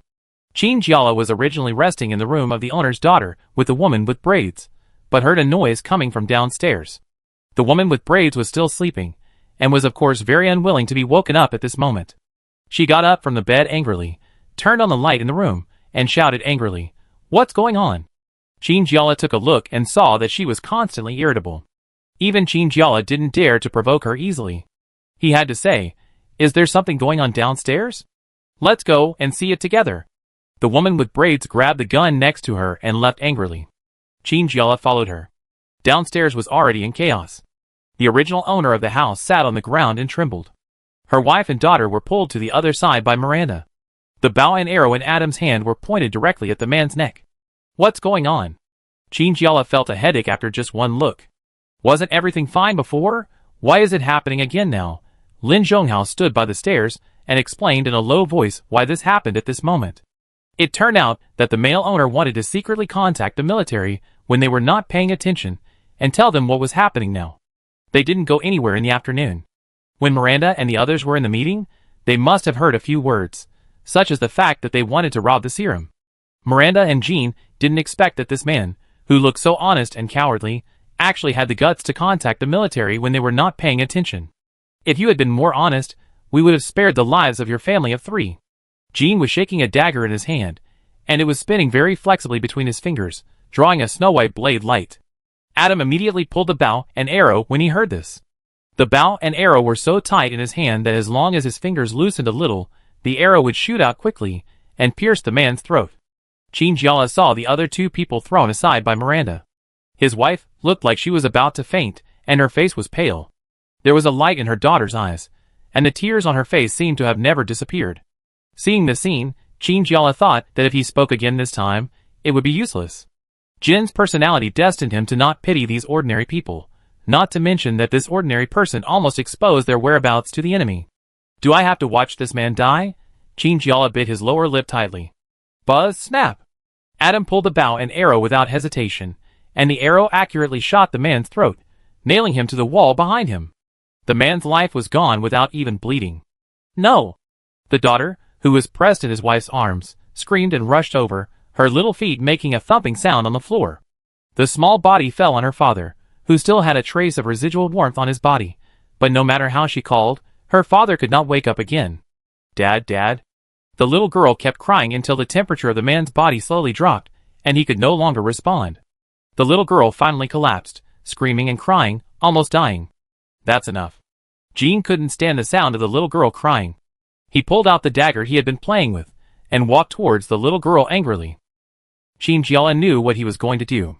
In the next second, Chingyala took the lead without thinking, and stepped out in front of the little girl. No! Jean stopped what he was doing. The face he had given Chingyala before was already a great improvement for him. But now, when he was full of anger, no one could stop him. Get out of the way, Jean said with a gloomy face, or I kill you too. Chingyala's heart was beating fast. From Jin's tone, he could tell that this man was definitely not joking. If he didn't get out of the way, the dagger would most likely penetrate his body. Please, Chingyala's arms trembled slightly. She was ready. If Jean was determined to kill her, she would not stand there and let others kill her.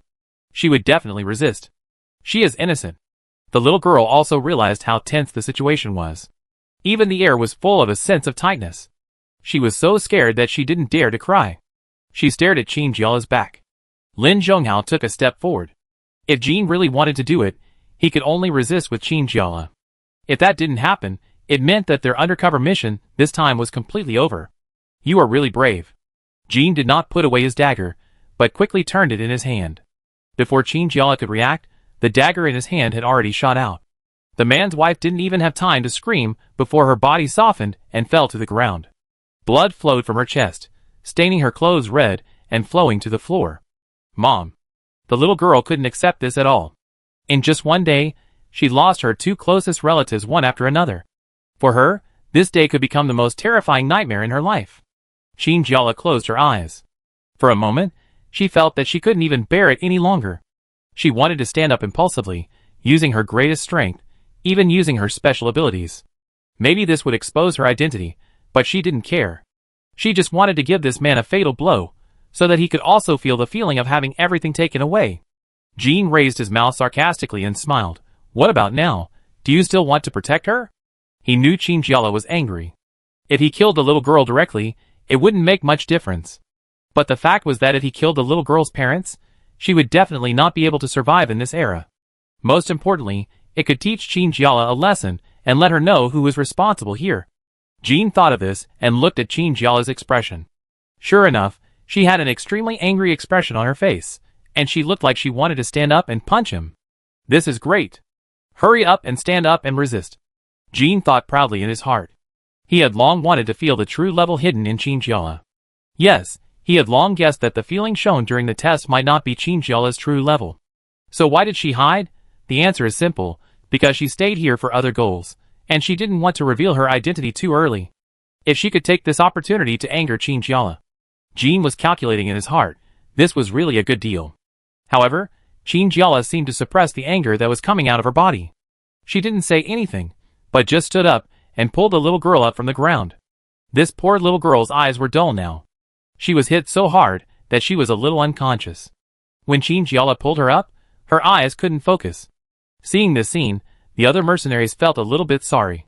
Many of them also had wives and children, but because of the outbreak of the virus, their relatives also died. Now seeing this poor little girl, they also felt very uncomfortable. Of course, no one would be stupid enough to show this emotion. If Jean saw it, he would definitely be even angrier. Qingjiala said nothing, pulled up the little girl, and led her to class directly. Jean took a deep look at Qingjiala's back, and there was nothing in his eyes. He threw the dagger in his hand casually, and the tip of the knife stuck in the floor and sank in. The people around began to disperse. They could feel that Jean was in a very bad mood at the moment, and no one wanted to offend him at this time. However, the least scared person should be Miranda. She walked straight over and said to Jean seriously, "Why did you do that just now?" Jean sat on the chair, shaking his stool casually, and seemed to have returned to his usual self. The ferocious look just now disappeared in an instant. "What did you say?" Jean asked casually. "Do you think others can't see it, and I can't see it too? I'm not a fool." Miranda said arrogantly, "Why did you force her to do that? What's the purpose?" "Purpose? Ha." Jean laughed softly. "Sure enough, you find out. Actually, it's nothing. I just think this woman has a little secret.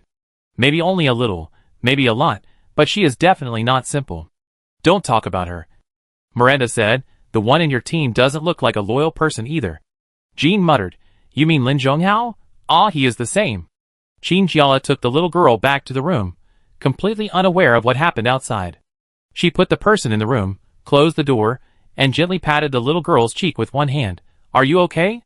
This question was completely redundant. Just now, she suffered so much and watched her father and mother die in front of her. Who can say it's okay? "What?" The little girl blinked dully. "Mom and Dad. You can't stay here any longer," Qingjiala said. "I can take you away." The little girl shed tears. "Leave? Where to?" Her chest was heaving violently, obviously suppressing her inner emotions, and not daring to release them loudly. Jean was still downstairs, and the psychological shadow he brought to her could no longer be dispelled. "I am a military man, do you know? I am a soldier, and I am here to rescue all the survivors." Qingjiala directly stated his identity. "You leave with me, to a place where you can be protected." "No." The little girl shook her head painfully. They won't let me. There will be a way." Qingjiala tightly grasped the little girl's hand. "Trust me, we will find a chance to escape." The little girl was speechless, but looked at Qingjiala with tears in her eyes, as if there were too many things she wanted to say. She didn't dare to believe it at this moment, so she could only nod blankly. The door was knocked, and Lin Zhonghao walked in. "What do you want to do?" Lin Zhonghao asked. He no longer needed to ask Qingjiala if he wanted to stay here. After the conflict just now, Qingjiala could no longer move under Jin's nose. The best way was to leave now, while he could still leave and advance during the struggle between the two sides. Qingjiala glanced at the time and said, half an hour later. "Want to go together?" Lin Zhonghao smiled slightly. Of course. They wanted to try to get back to the military and tell them that they would be attacked. Chapter 261. Qingjiala touched the little girl's hair, lowered his eyes, and said, "No matter what, I have to take her out. Leaving her in this place is equivalent to leaving the little girl next to the enemy who killed her parents. Who knows what will happen? Then leave early." Lin Zhonghao said, "I just asked, many people are planning to rest at this time. We can take this opportunity to leave. If many people want to rest, they can be less vigilant when there are fewer people, and they will definitely be able to escape by taking this opportunity." The little girl was worried. She trusted Qingjiala very much, but she could understand their next plan. In her young mind, she could already distinguish who was good to her and who wanted to harm her. Qingjiala knew at a glance that she was different from others and could protect herself. And she was so weak that she could only pray for Qingjiala's protection in such a place. "Don't be afraid," Qingjiala patted the little girl's head. "I said I would take you out, and I will definitely do it." The little girl was also convinced. "But you are fine, you must stay behind us, okay?" Although Qin Jiala believed in the little girl very much, Lin Zhonghao wanted to explain the whole thing clearly. The little girl nodded timidly. I know. Qin Jiala took a deep breath. Then, what should we do? Even if they are all asleep, they will definitely send someone to guard the entrance and exit. Jean and Miranda are not fools. They both know that the current situation is very complicated, and will definitely not let down their guard. She and Lin Zhonghao must have been targeted by someone, and the other party would not let them go easily. At this moment, the door of the room was opened again. The woman with braids walked in, and she raised her eyebrows, and looked at Lin Zhonghao and Qin Jiala, because no one would believe that they were not plotting something in their current posture. Qin Jiala stopped what he was about to say, and looked at the person, who came in vigilantly.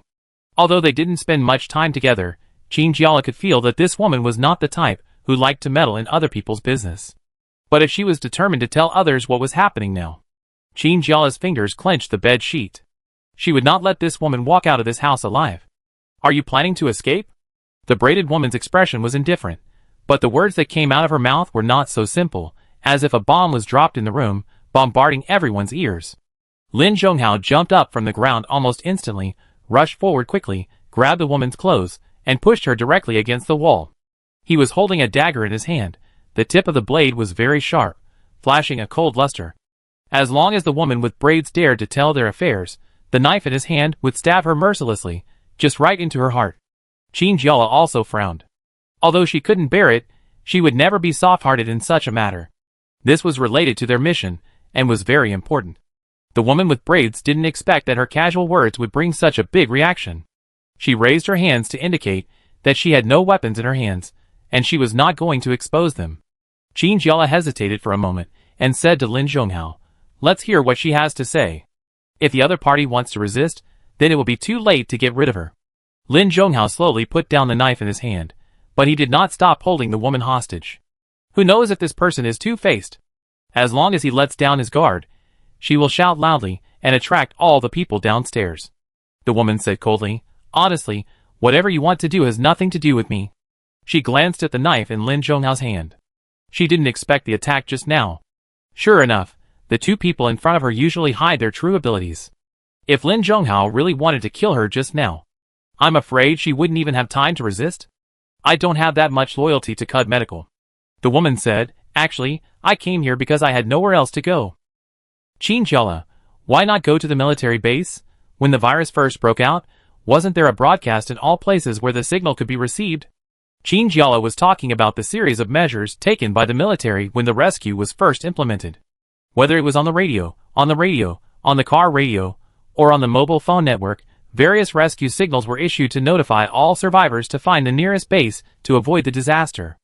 Although a large number of people were indeed received, it seems that there are still many people who don't even know that there is such a thing. The woman waved her hand, unwilling to say more about this. Anyway, I didn't go there, and ended up here by accident. My relatives all died when the virus broke out, and I had no one to rely on, so I could go anywhere. It just so happened that she had learned some boxing and other things before, and she could practice it at Cud Medical. There was nothing wrong with having some way to protect herself. Speaking of which, she had been wandering outside, and had been to many places. She thought that there might be fewer zombies in the northwest, so she came here. Actually, they are all the same. The woman said expressionlessly, whether it is Cud Medical or the military base, to me, it is just a shelter. Qin Jiala originally wanted to refute this statement, but after thinking about it carefully, it seems that there is nothing wrong. Maybe for ordinary people, these two places are really meaningless. What they want is just a shelter that can accommodate themselves. But for Qin Jiala and other superpowers with different abilities, choosing the side of justice or injustice is worth discussing. In fact, I can feel that you two are not from here. The woman said, it doesn't seem like it. As a result, she just came up to take a look at the little girl and found this scene. If you want to escape, there are ropes here. The woman took a bundle of ropes from her body and threw it on the ground. Climb over the wall, and there will be no one to stop you. They are all blocking the door. Qin Jiala took a deep breath and picked up the heavy bundle of ropes from the ground. When he put it in his hand, it felt even heavier. Why help us? This is the point Qin Jiala couldn't figure out. Why? Maybe I think you are suitable for my eyes. The woman actually smiled slightly. Qin Jiala found that the woman's originally cold features became very stunning after she smiled. Do you want to go with us? After hesitating for a while, Qin Jiala still asked this question. Since every place is the same, it is better to go with him. Although Jean looks harmless and carefree, he is actually gloomy, and can even kill innocent people.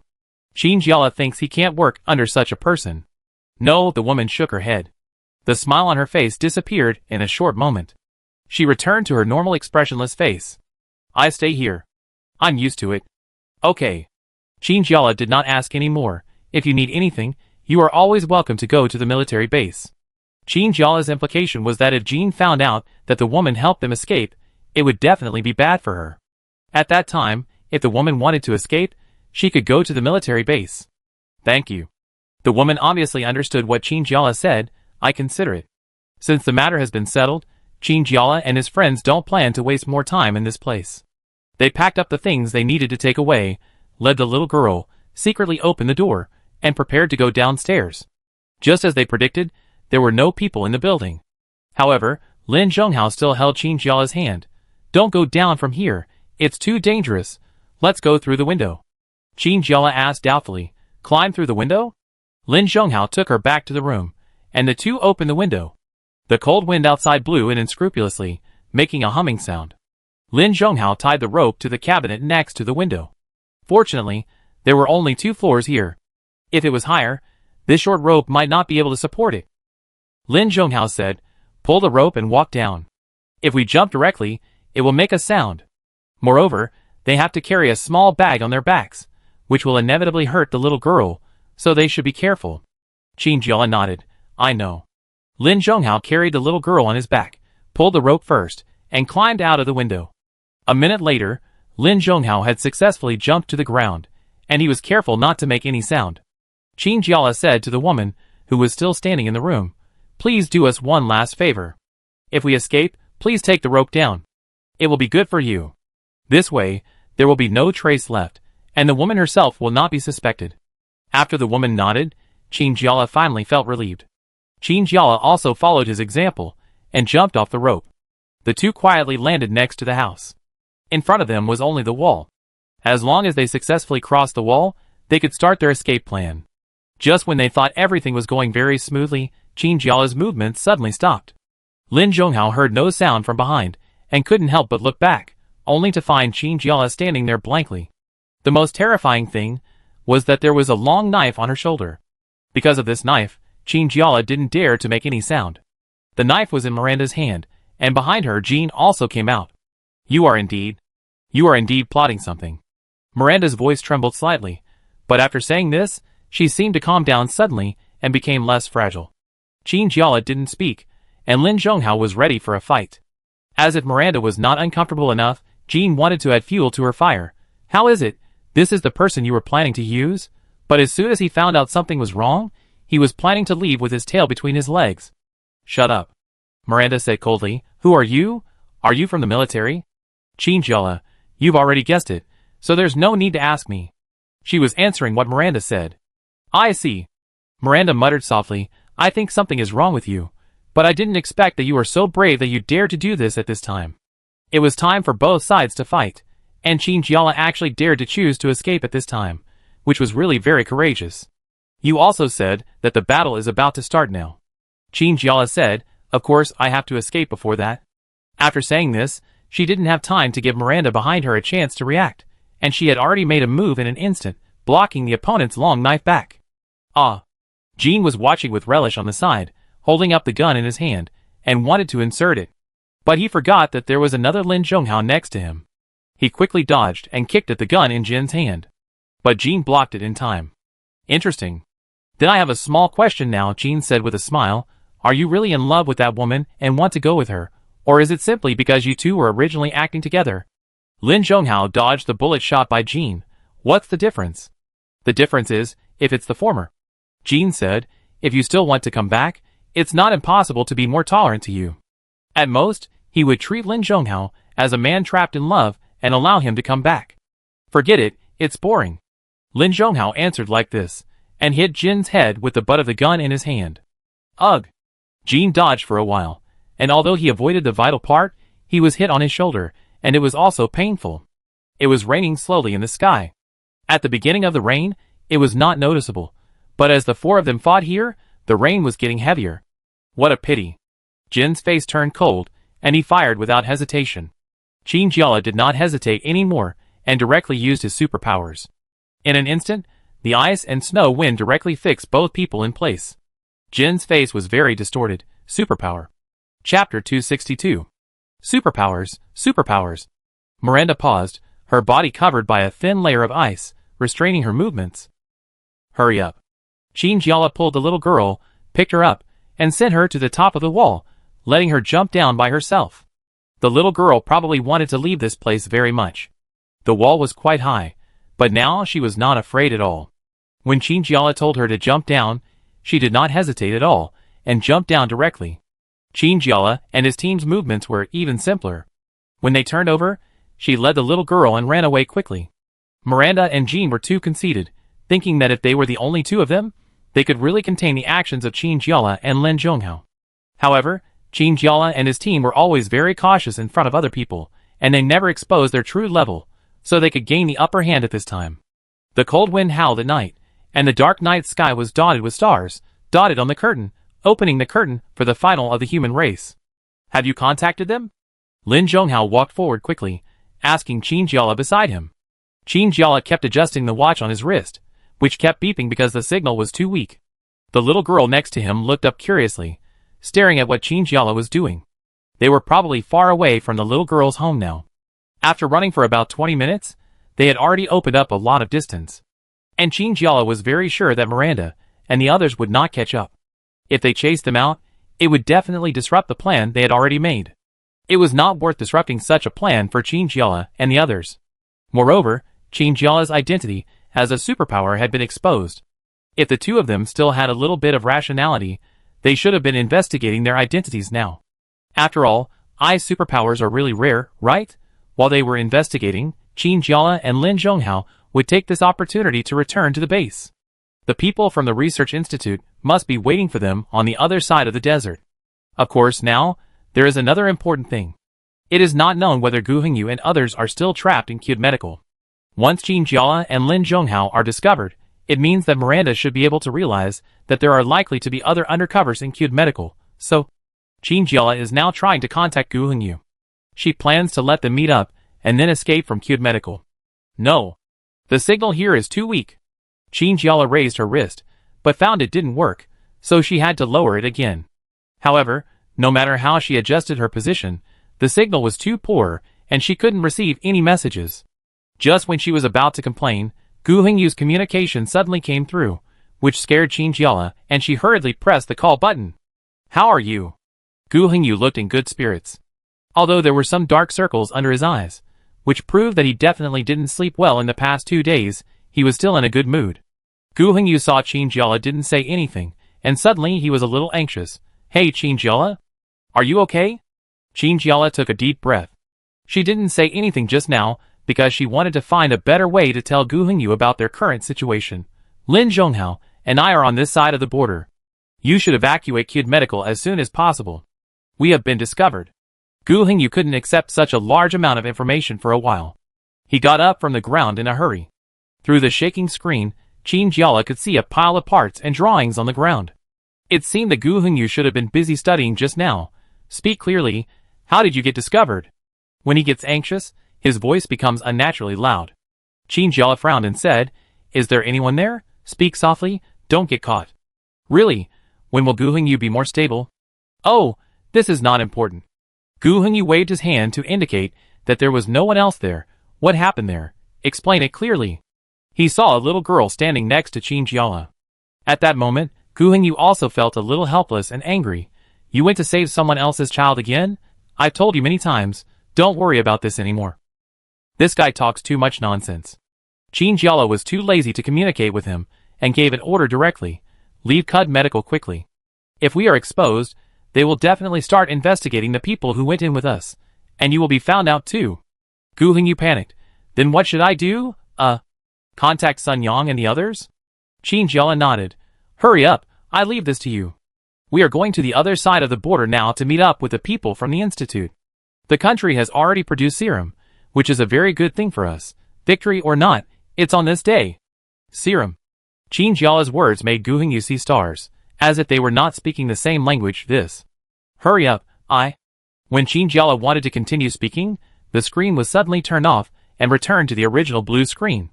The call was forcibly closed because the signal was too poor. Qinjiala, do you think Gu Hengyu can understand? She asked Lin Zhonghao next to her. Lin Zhonghao comforted her and said, if he doesn't understand, there is nothing we can do now. We can only go to the research institute first. Qinjiala nodded helplessly. I hope they can find Chinchu's whereabouts, otherwise. The worst possibility is that they completely wiped out Cud Medical in the fight, and then cleared their 3 buildings, and naturally they would be able to find Qinshin. After all, as a military hostage, she is still very useful. Qinjiala doesn't believe that the other party will get rid of Qinshin so easily. Well, that's the only way. Lin Zhonghao nodded. The two of them sorted out their emotions, and without thinking too much, they took the little girl and walked to the opposite side. After receiving all the information from Qinjiala, Gu Hengyu was stunned. He sat on the ground and slowly recalled all the information he had just heard. Until someone opened the door outside, Gu Hengyu was frightened by the sound and jumped up from his seat, staring at the door with horror. The other person was his colleague in the small workshop. Seeing Gu Hengyu's horrified eyes, he even doubted whether he had shown something bad to make such an expression on his face.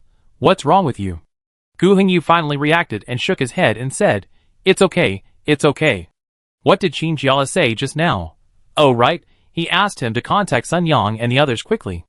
The signal inside the Cud Medical building is very bad and often disconnected, but this small problem is no longer a problem for Gu Hengyu. He was very familiar with the interior of the building, and knew exactly where the signal was good and bad. Gu Hengyu reluctantly smiled at the companion who had just come in, and pressed the communicator firmly on his wrist. Well, I go out to relieve myself first. His companion's eyes were strange, and Gu Hengyu looked like he had a stomachache. Go ahead. Are you really okay? Gu Hengyu laughed dryly. No problem, of course no problem. He ran out, and hid in the toilet on the nearby floor. Gu Hengyu quickly went in and closed the door tightly, then leaned against the door, and let out a long sigh. Until now, he still felt that his mind was in a mess, and he was a little confused about the current situation. However, he still contacted Sun Yang first. Sun Yang didn't know what he was doing, and there were always messy sounds coming from him. What? It seemed that it took a long time before Sun Yang finally answered the call. Where are you? Gu Hengyu's voice was very serious. Sun Yang, I'm tiring the warehouse. I'm so tired. He muttered a few more words in a low voice, nothing more than complaining about his current job. Gu Hengyu listened quietly on the phone until Sun Yang found a quiet place, and then they started talking again. What's wrong? Why did you contact me suddenly? Sun Yang's voice sounded very nervous. Are you in trouble?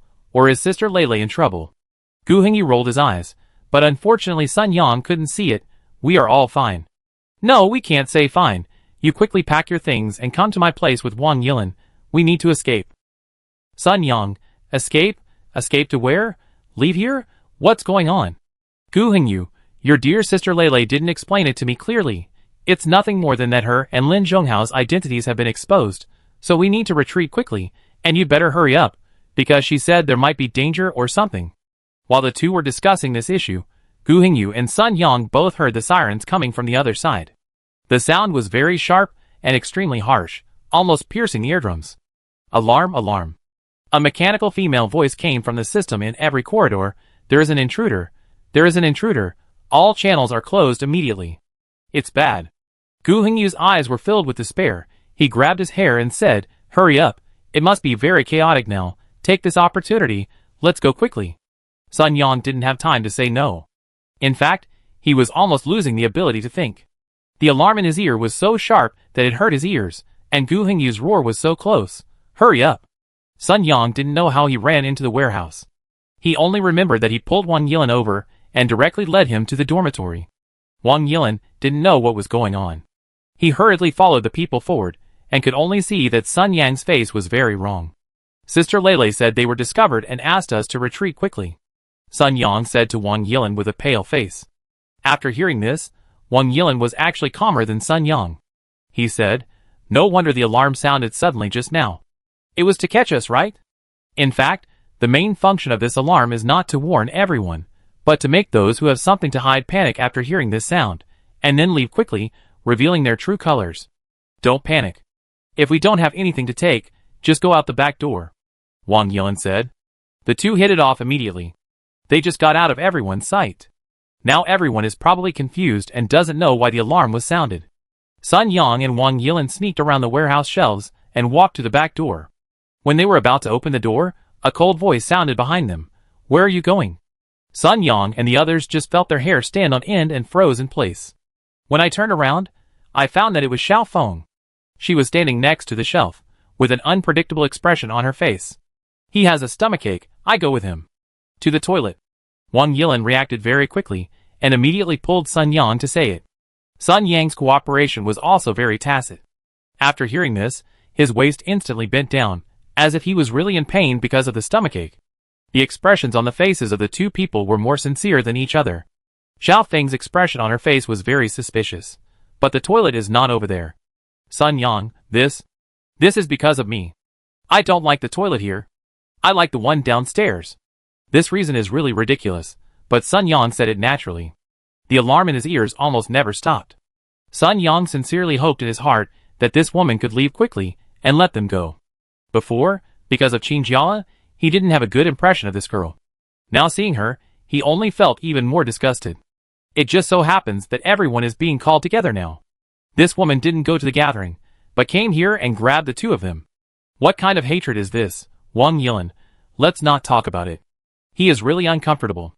Let's go first. If they continue to drag it on here, it will be even worse for them.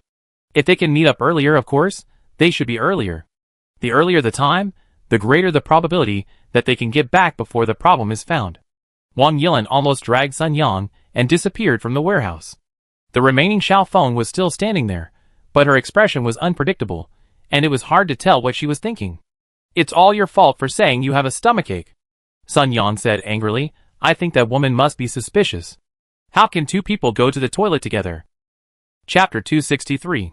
Should it be okay? Sun Yang and the others stopped and looked at the empty corridor in the distance. Others should have gone to the gathering, so not many people will care about us. Wang Yilin said absent-mindedly, "Let me see." The map shows that there is also an exit. He was holding another micro-tablet in his hand, which he had brought from the warehouse.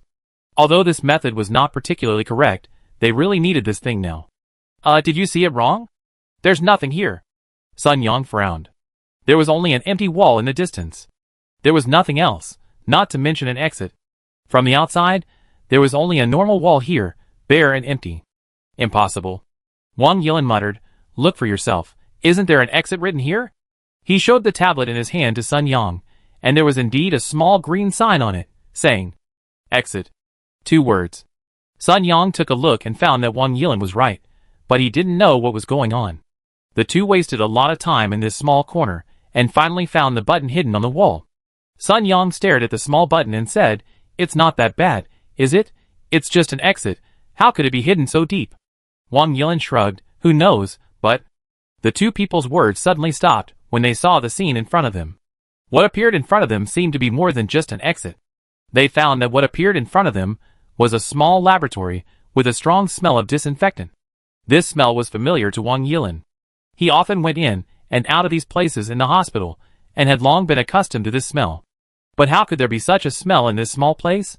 Obviously, the laboratory of Qid Medical is in Building A in front. There are only some logistics departments in their building, right? Wang Yilin and Sun Yang looked at each other. Both of them were puzzled, but they still insisted on going in. No matter what is here, you will know after going in. As a result, after the two walked in, they saw the most terrifying scene. On the wall of this laboratory, I don't know what was used to carve out a very strange pattern, which is not only large but also very complicated. Its lines are smooth, and the scale is very deep. The person who carved this pattern must have practiced deeply in private to have such smooth lines. In the middle of this pattern, there is something like a flower, and next to it are some meaningless and boring patterns. What is this? Sun Yang felt it was very magical, and couldn't help but stand in front of the wall and look at it again and again. I don't know, it's a bit like what's in religion. They are all very firm atheists, believe in Marxism, and don't understand these things at all. No wonder they don't know what they see. What on earth is Qid Medical doing? Sun Yang rolled his eyes in confusion. This pattern, and it's an experiment, it's really confusing. Wait a minute, what's this? Wang Yilin stretched out a finger and pointed to a certain place on the pattern. There was a deep gully there, sunken into the wall, but where the pattern sunk, there was a little more deep brown red. Sun Yang leaned his head over, close to the place where Wang Yilin pointed, and smelled it, but it seemed that he didn't smell anything. Wang Yilin's expression was very strange. Look at this color, does it look like? After hearing this, Sun Yang's expression changed immediately.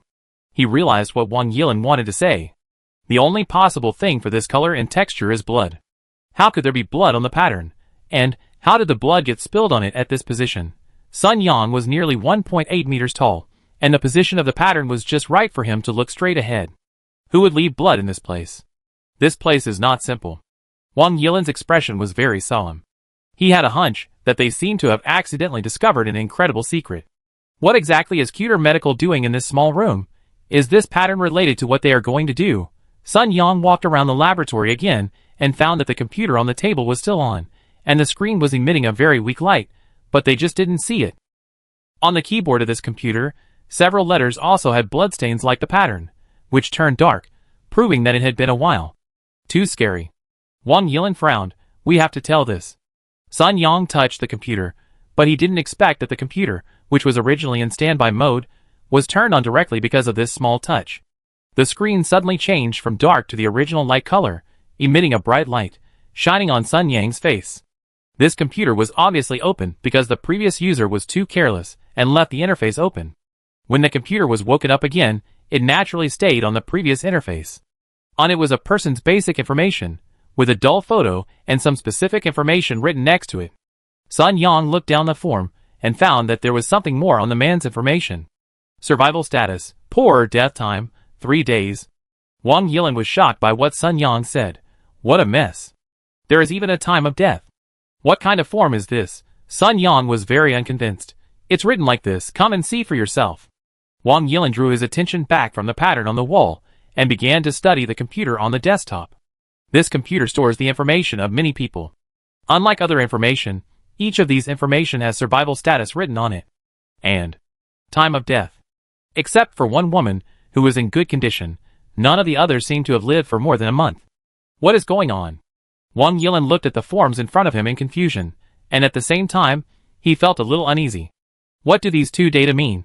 For some reason, he sensitively felt that these numbers and words made him feel uncomfortable. Someone is coming. Sun Yang quickly discovered the problem, pulled Wang Yilin down, and hid under the table behind the door. There was a drain on the ground where they were hiding, with a railing on it. The unpleasant smell in the room came from here. Where is the person? Wang Yilin pulled Sun Yang and expressed this question with his eyes. Before Sun Yang could stop Wang Yilin from asking with his eyes, the people outside had already come in.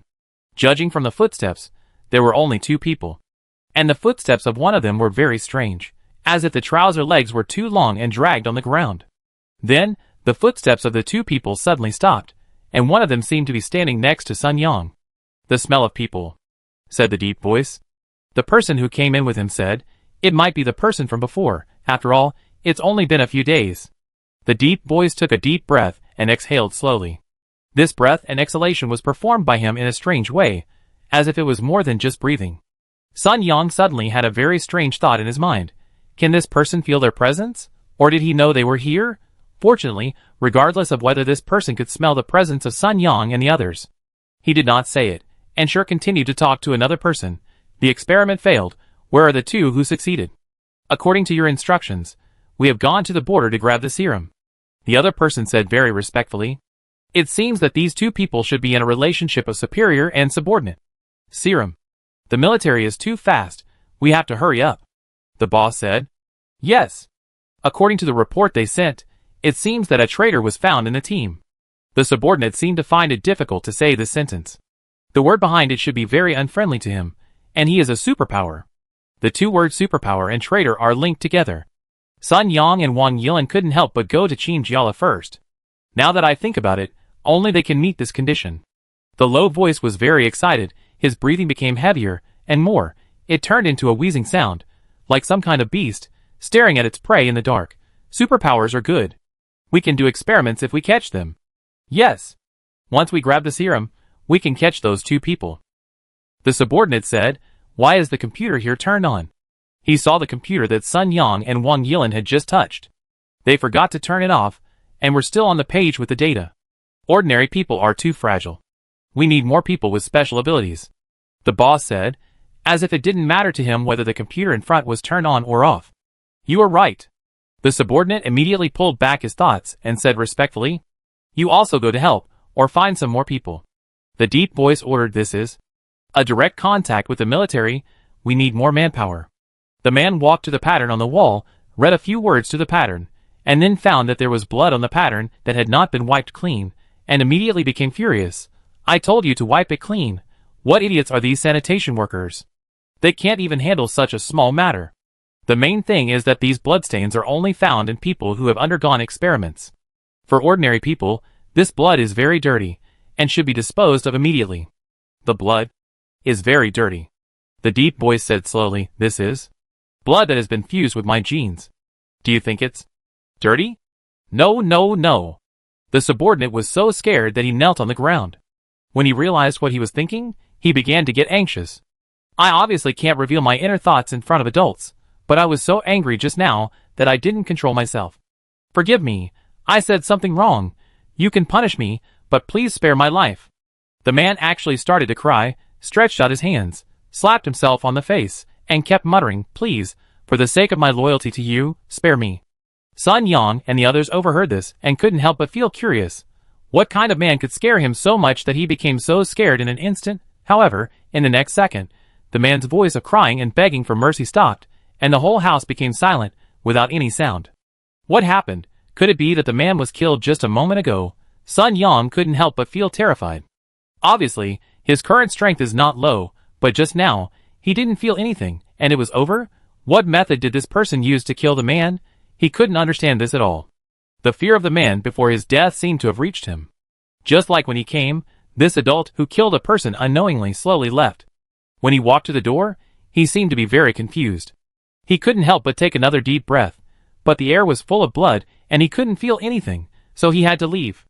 Sun Yang felt his legs were weak, and it took a long time before he walked out from under the table tremblingly.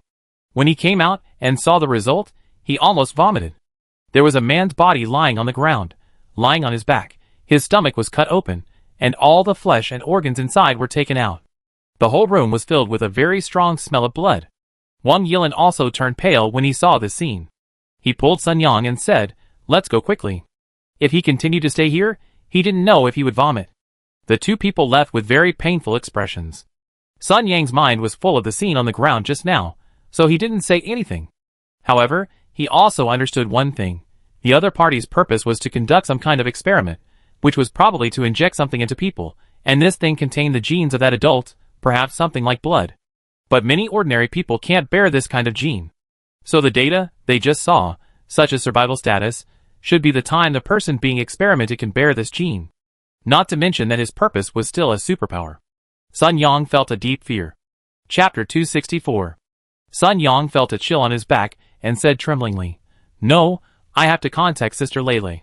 Wang Yilin, there may be no signal now. What are you going to do? Sun Yang, you heard it too. They must be very angry with Sister Lele, and she is also a superpower, so they may always target her. Wang Yilin thought about it, and he felt that Qin Jiala was not such a reckless person, and he would definitely find a place to stay now. Besides, there are not only people from Cuter Medical on the other side of the border, but also many people from the Research Institute. As long as Qin Jiala can find them, there will be no problem. The most important thing now is that they should find Gu Hengyu and Chen Chen as soon as possible and leave together, right? Don't worry about that for now. Wang Yilin waved his hand irritably. He and Sun Yang had already left Building C and were ready to meet up with Gu Hengyu. Let's see where Gu Hengyu is first. Gu Hengyu would definitely not stand in a conspicuous place. There must be many important people in Building A. If he is really caught, he may not be able to come back. Therefore, the two did not go directly through the main entrance, but chose to avoid the main road and found the back door of Building A. There were not many people at the back door, and compared with the noise inside the building, it seemed empty. Sun Yang and Wang Yilin sneaked in, and just as they were about to go up the stairs, a man came down from above and bumped into them. Sun Yang's head hit the other person's shoulder, and the two screamed in pain at the same time. Who is it? Sun Yang? Gu Hengyu rubbed his shoulder angrily, and when he saw that it was Sun Yang, he opened his eyes wide in surprise. You came so fast. He thought he would have to wait for a while. Building C was in chaos, so we ran out. Wang Yilin replied, Do you have any way to help us escape? As far as he knew, there seemed to be only one exit here, and the entire area was covered by iron walls, and the exit must be blocked now, and they would definitely not be able to leave smoothly. Just break out. Gu Hengyu said concisely. I heard that a lot of people were sent out just now to help the people on the border. It seems that Qin Jiala and his men made a lot of noise this time, right? So I think if we really escape, they will definitely not send people to catch us. After saying this, he noticed that Sun Yang and Wang Yilan looked very strange, and couldn't help asking, Did I say something wrong? Your expressions are so strange. Sun Yang opened his mouth, and felt that the scenes they just saw were too shocking, and it was hard to describe. He could only say, We too found some problems, but let's talk about it later. Hey, what are you doing? Why don't you go to the gathering? There was a sudden noise from behind. Oh no! Before Sun Yang turned around, he felt something cold stabbing his neck. He wanted to pull it out, but found that he had no strength in his hands and feet, and even his body went limp, and his consciousness gradually disappeared. Sun Yang, are you okay? Gu Hengyu and Wang Yilan looked at Sun Yang, who was fine before, and bent his knees, fell to the ground with a plop, and fainted. Gu Hengyu frowned tightly, looking at the group of people running in front of them. This group of people should be checking the people who have not gathered, and they just happened to find them here. Don't move! The group of people shouted. Gu Hengyu slowly raised his hands to indicate that he was not carrying any weapons. This group of people did not look easy to mess with. They were more like a small team of 7 people. If they really wanted to resist. Gu Hengyu glanced at Sun Yang, who was still unconscious. There was a small needle on his neck. He must have fainted because he was injected with a drug that made him unconscious. Where are they from? Why don't you go to the gathering? The leader of the team shouted. We saw some suspicious people running over before. Gu Hengyu reacted quickly and refused to admit that he had a problem. We thought they were spies, so we chased them. Really? The leader's eyes were full of suspicion. Where are they now? They all ran away. Gu Hengyu pretended to be very annoyed. Really, you have to believe me. The captain suddenly realized that Gu Hengyu was playing a trick on him. He got angry, pointed his gun at Gu Hengyu's head, and said angrily, What a mess! I think you are the suspicious ones, right? Follow me. Gu Hengyu was forced to retreat step by the black muzzle of the gun above his head. Behind the captain, a dark shadow suddenly stood up and punched him in the back of the head. The rest of the team rushed forward. Sun Yang, who had just woken up, and Gu Hengyu quickly took care of the group of people. Useless idiots. Gu Hengyu squatted beside the unconscious person and smacked his lips. He thought these people were very powerful, but when they really started fighting, they were just like that. Wang Yilan stared at the back of Sun Yang's neck and found a small needle hole there. Are you okay? Sun Yang laughed. It's nothing, I just seem to be unconscious for a short time, and I be fine. The sleeping pills they have here are too low. Wang Yilan nodded and said, This kind of pills also have different concentrations. These people don't know anything, and may have taken the wrong bullets. Gu Hengyu dragged these people to a corner, so that if other people come later, they won't know what happened here at a glance. Let's go quickly. Gu Hengyu said, They must have gathered. As long as they quickly roll the names, they will know that we are missing. The rest, it will be easy to find us. Sun Yang said, When we came back just now, we saw some biochemical vehicles parked outside. Gu Hengyu's eyes lit up. Really? As long as there is a car, he can drive it without worrying about whether he has the key. It's not far away. Wang Yilan had to admit that he originally thought that the hope of escaping this time was slim. But now, the 3 of them sat in the car. Gu Hengyu tried to start the car, and in less than 2 minutes, the car was ready to move. Stop! Or we will shoot! Another squad suddenly appeared in front, shouting, holding guns in their hands. Gu Hengyu snorted disdainfully. Come if you dare! He started the car, held the steering wheel in his hand, controlled the car, and rushed directly towards the people in front of him. Although these people had guns in their hands, they would of course be scared when they saw the car coming back. They only had time to fire 2 shots casually, and then they had to avoid the car that was running rampant. When Gu Hengyu rushed past them with a whistle, they fired at the back of the car. 1 bullet hit the glass at the back of the car. Sun Yang and Wang Yilan both laid down and hid under the car seat to avoid being hit in the head by the bullet. Sun Yang heard the sound and looked up. He found a bullet embedded in the middle of the glass at the back of the car. Around the bullet, the glass showed a kind of radial lines, which was quite beautiful. Stop! The man who was blocking the door shouted, Stop! Are you kidding? Gu Hengyu muttered, picked up a gun from the seat next to him, and threw it to Sun Yang behind him. You deal with it. Sun Yang hurriedly took the gun and looked at it in surprise. When did you get this? I don't know. I brought it in the car. Gu Hengyu concentrated on driving. I slowed down a little, and after you deal with this person, we speed up and rush over. Sun Yang adjusted his position and put the gun in place. This gun is a bit like a heavy machine gun, very heavy, and difficult to aim with one hand. Sun Yang simply put the gun on his shoulder, aimed at the switch of the door, and fired with a bang. That's right, their goal was not to intercept the person who intercepted them, or the person who was still chasing them. They just wanted to destroy the door and escape. Sun Yang didn't expect that the power of this gun was quite strong. It directly blasted a big hole in the door. After the door was broken, it naturally opened. Speed up. Gu Hengyu shouted, in part to inform the two people in the car, but also because he himself was unsure whether this would work. He stepped on the accelerator to the bottom, and the tires made a sound of being overwhelmed, squeaking and rushing through the gate. The people behind wanted to catch up, but were stopped. The team members looked at their leader in confusion. They are not. Don't chase. The team leader said, they are just insignificant people. You are still needed to guard here. Don't waste time. Gu Hengyu was relieved until the car was far away, and the iron wall was no longer visible. He let out a long breath, lay on the seat, and relaxed his whole body. He was too nervous just now, and now he found that his calves were trembling because of nervousness. It's so exciting, Wang Yilin said while sitting in the back seat. The glass behind the car window was completely broken, and the cold wind rushed in. Sun Yang had to find a piece of clothing in the trunk and block the window. Contact them. Wang Yilin said so. This coincided with Gu Hengyu's idea. Soon, Qin Jiala was contacted. Qin Jiala. Gu Hengyu asked stupidly, how is it going there? The excitement of escaping with great difficulty, and the joy of contacting his companions made him a little confused for a while. Qin Jiala is now sitting in the command room, with Lin Zhonghao next to her. In addition, there are several researchers who look quite old.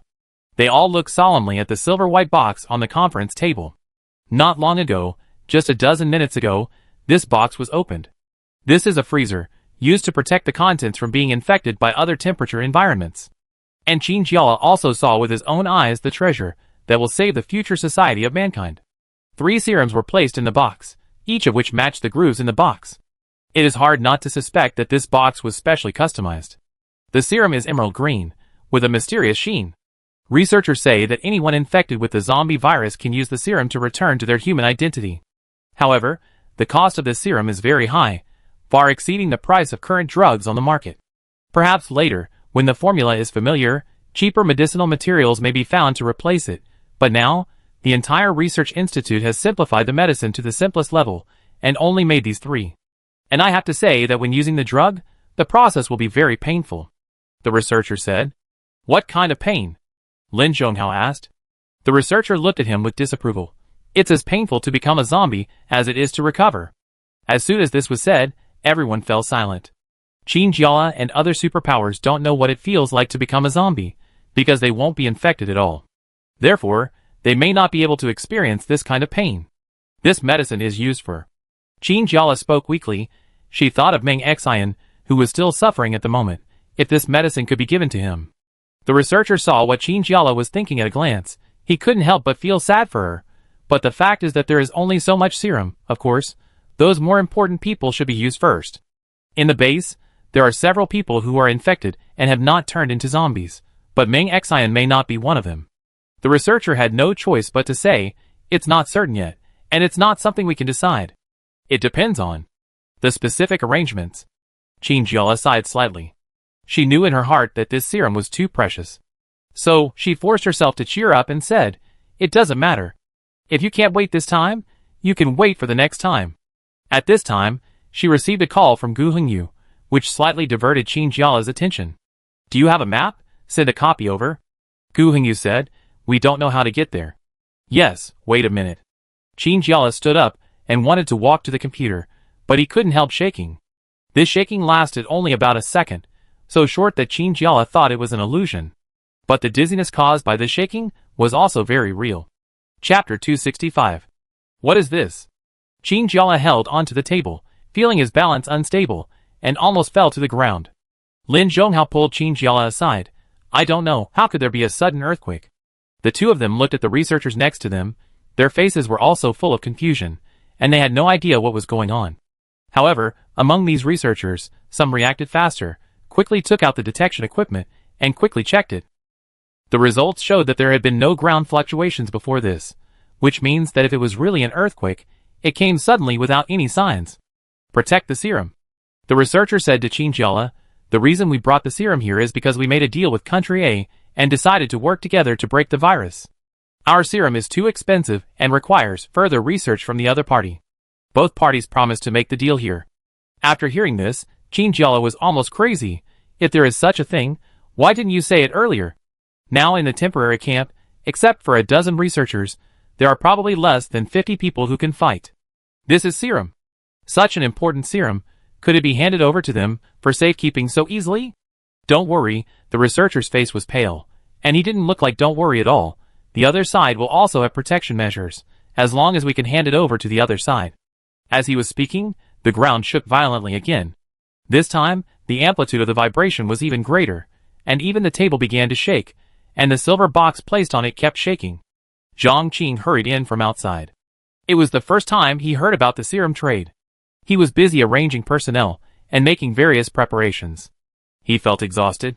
He pushed the door open and said loudly, "The other party's helicopter is coming. Get ready for the exchange. Chinjiala, you two, come with me." They set up a temporary camp in this small car repair shop, which only had 2 floors. The largest room upstairs was used as the current meeting room. Downstairs were all the people who could be mobilized. Parts were scattered on the ground. Everyone was ready, and stood nervously downstairs. Zhang Qing carried the box and hurried downstairs, handing it to an older researcher.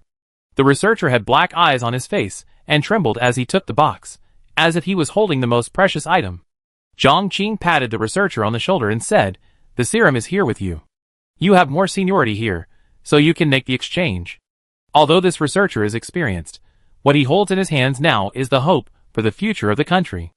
Although there is another sample that has been sent to the capital base, the 3 in his hands also gather a lot of human and material resources.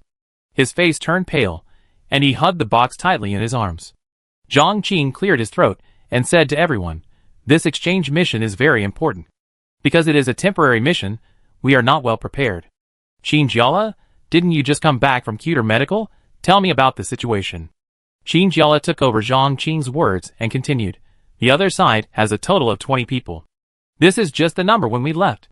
I am sure that they will continue to add to this number, so we must complete the task before the other side's help arrives." Zhang Qing waved his hand and made a downward chopping gesture. "As long as we deliver the box to the other side, our mission will be completed. Do you understand? All capable people must protect this box together." The magnitude of the earthquake seemed to be even greater. The researcher holding the serum looked like he would faint at any time. He held the box and seemed to be unable to stand steadily. "Let's go now," Zhang Qing said. "The opposing plane is almost here." It was not until all of them left the small repair shop that they realized that the situation outside had reached an irreversible point. There were already some large cracks on the ground, and it began to crack gradually, like broken porcelain. Chinjiala walked to one of the paths, and found that it was unfathomable, and she didn't know what was underneath. "Be careful," Lin Zhonghao reminded her.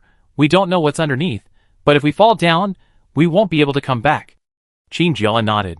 There was only a small gas station in the distance, and the rest was just an endless desert, with no green plants to be seen. The researchers in white clothes stood in the front. Zhang Qing held a gun in his hand, with a heavy load of bullets on his back and a dagger hidden on his waist. His face was solemn and heavy. Before the other party's handover person arrived, they needed to remain alert. After waiting for about half an hour, Chinjiala was a little distracted. It was too empty here, and it was difficult to ensure that she could concentrate all the time. Just as she was distracted, the sound of a car came from a distance.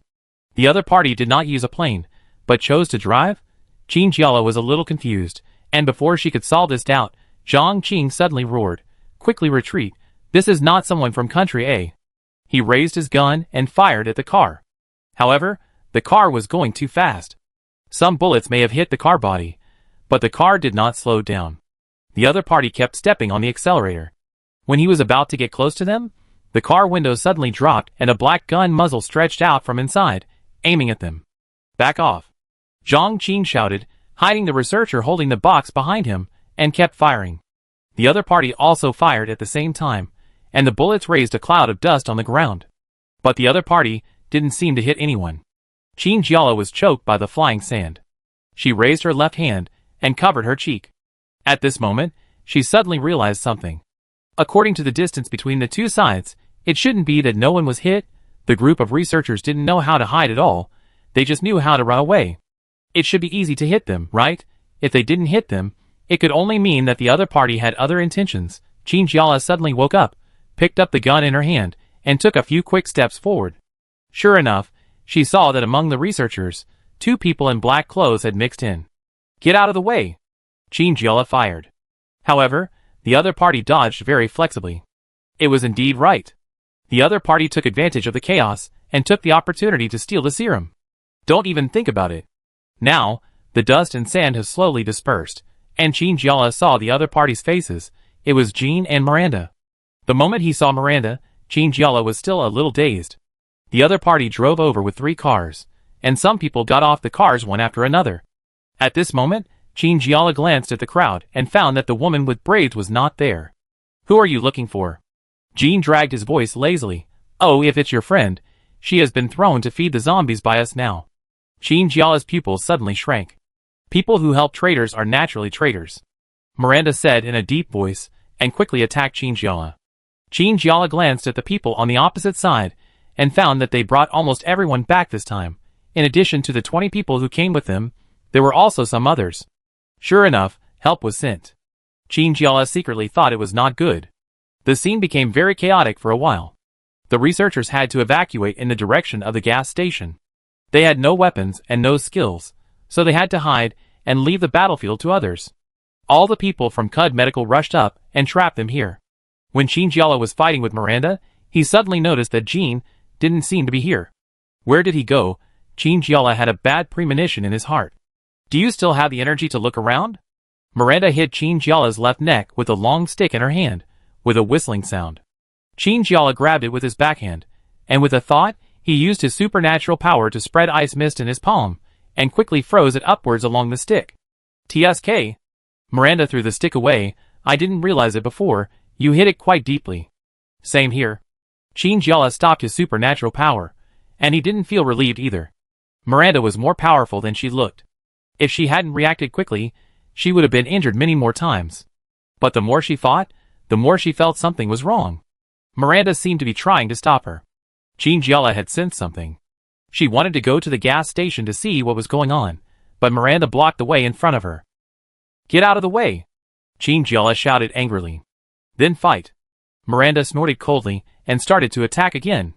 Lin Zhonghao noticed that something was wrong with Qin Jiala, and after receiving the look from Qin Jiala, he bypassed Miranda and ran to the gas station. Miranda looked at Lin Zhonghao's back deeply and said nothing. "Don't think I don't know," Qin Jiala said. "Is Jean at the gas station? You are blocking us here, just to prevent us from going, right?" Miranda sneered. "So what? Jean should have succeeded now." Qin Jiala frowned. "Don't underestimate our researchers." Miranda didn't say anything, but she looked confident. As for why she was so confident, Lin Zhonghao understood it when he arrived at the gas station. The researchers all hid in the convenience store inside the gas station, and through the glass outside, Lin Zhonghao could see that Jean just patted the researcher on the body, and the researcher had already obediently given him the things. How is it possible? Lin Zhonghao really couldn't believe it.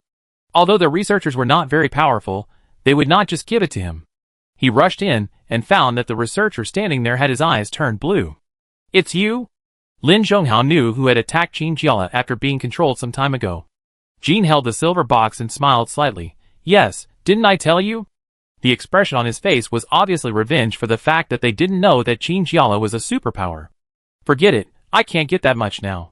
Lin Zhonghao took a deep breath and attacked Jean. The two fought quickly in a few minutes, and the sound of gunfire and weapons rubbing continued to sound in this small house. The earthquake tremor came again. Lin Zhonghao saw clearly that there was a faint crack under Jin's feet, and this crack seemed to be expanding.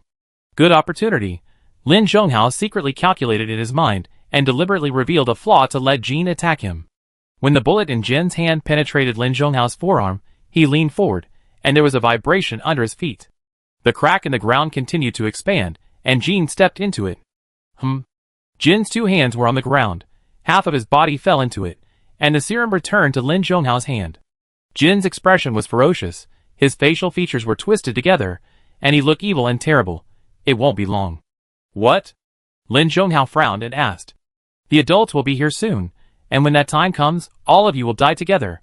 Jin laughed arrogantly. If he wasn't in this position with half of his body stuck under the ground, this sentence would sound more convincing. Lin Zhonghao walked out of the convenience store holding the serum, wanting to find someone to take all the researchers out, but he didn't expect that the situation outside had changed.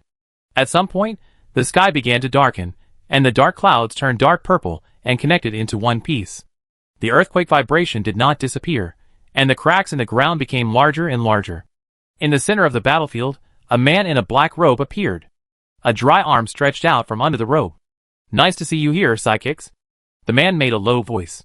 If Gu Hengyu and the others were there at this moment, they would definitely think that this voice was very familiar.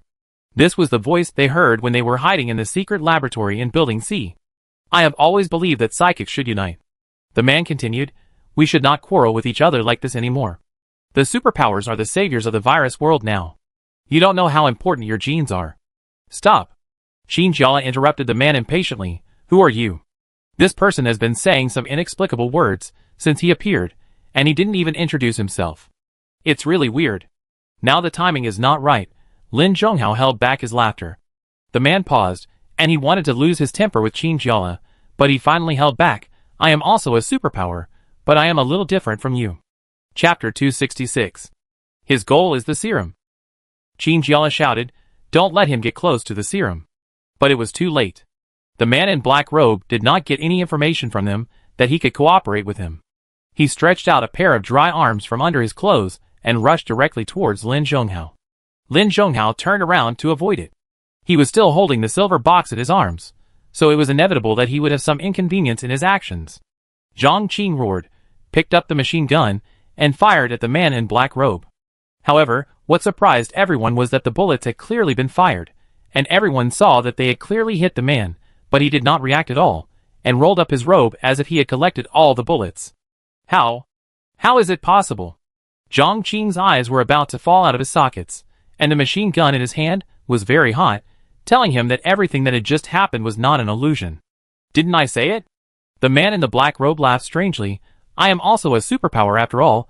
How can I be solved by you so easily? Psychic. Xin Jiala remembered this word firmly. This person didn't say anything else, but kept talking about psychic. What's the difference between psychic and him? Psychic's body is also made of flesh. The head is not made of steel. Zhang Qing pulled off another string of bullets, clicked twice, pressed them into the gun, and reloaded them. I want to see how powerful you are. Xin Jiala took a breath. The man in black robe didn't directly face Zhang Qing's attack, but dodged some bullets at an incredibly fast speed, and then punched Zhang Qing in the face with his bare hands. Zhang Qing had been trained for many years, especially in the army, and his ability was outstanding. However, facing this attack, he did not even dodge and took it head-on. Zhang Qing's facial expression was rapidly magnified at that moment, passing in front of everyone as if in slow motion. The man's strength was amazing, and with just this one punch, Zhang Qing was knocked flying. Zhang Qing did not even let out a cry of pain, fell to the ground, coughed up some blood, and did not seem to have the strength to stand up again. No way, Xin Jiala secretly exclaimed in her heart. She was surprised at how terrible the power of the man in black robe was. At this time, he could actually defeat her with just one punch. Xin Jiala, be careful. Lin Zhonghao shouted to Xin Jiala. Xin Jiala quickly came to her senses, and saw that the man in black robe was already in front of her. She reacted quickly, and released her supernatural power to the ground. The ground quickly froze, and an ice wall rose up. Xin Jiala also took this opportunity to quickly step back a few steps. Bang! The ice wall was hit by the man's punch and shattered in an instant, turning into countless ice chips that shattered in the air.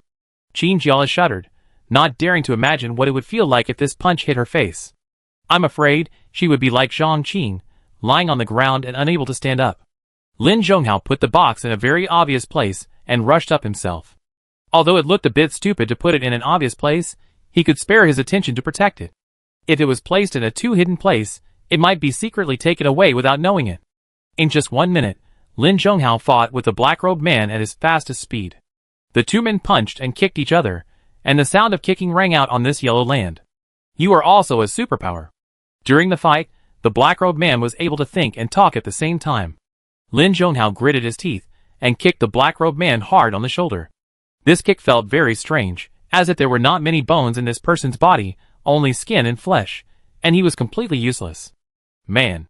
This word is used to describe it. However, even though this was Lin Zhonghao's full strength, he still didn't let the black-robed man fall down, but was kicked back 2 steps. Not bad, ha ha ha. The black-robed man laughed. Your ability is also very powerful. Although it is not an elemental system, it seems to be quite valuable. Don't talk nonsense. A long ice cone appeared in Qin Jiala's hand.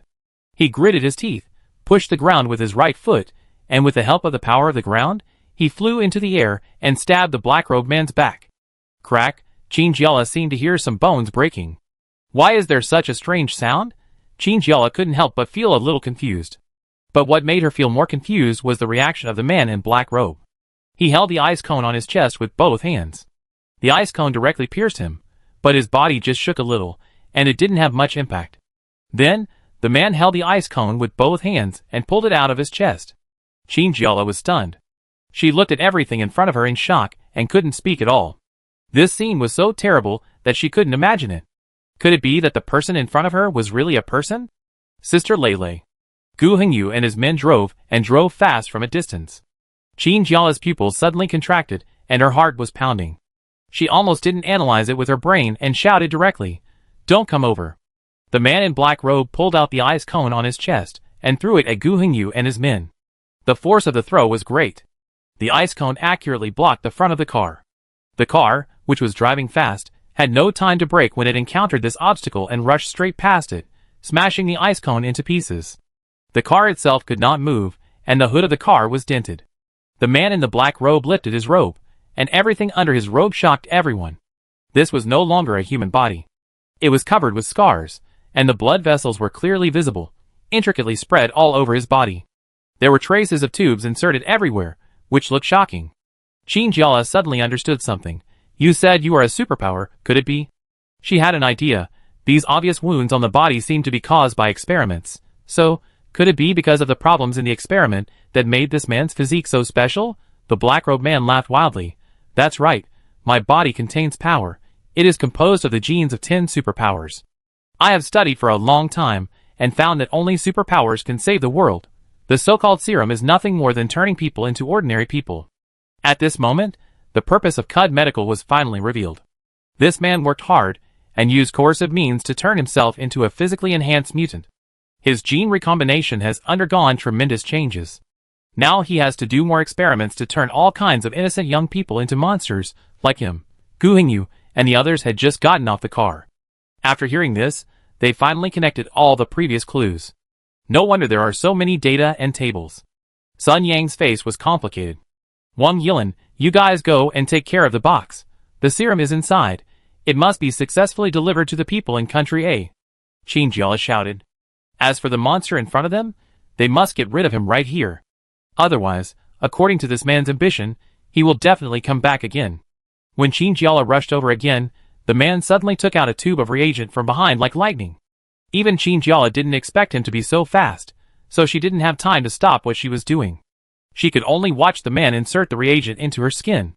Qin Jiala felt dizzy, and her blood suddenly began to boil, like boiling water, bubbling and gurgling, about to burst out of her body.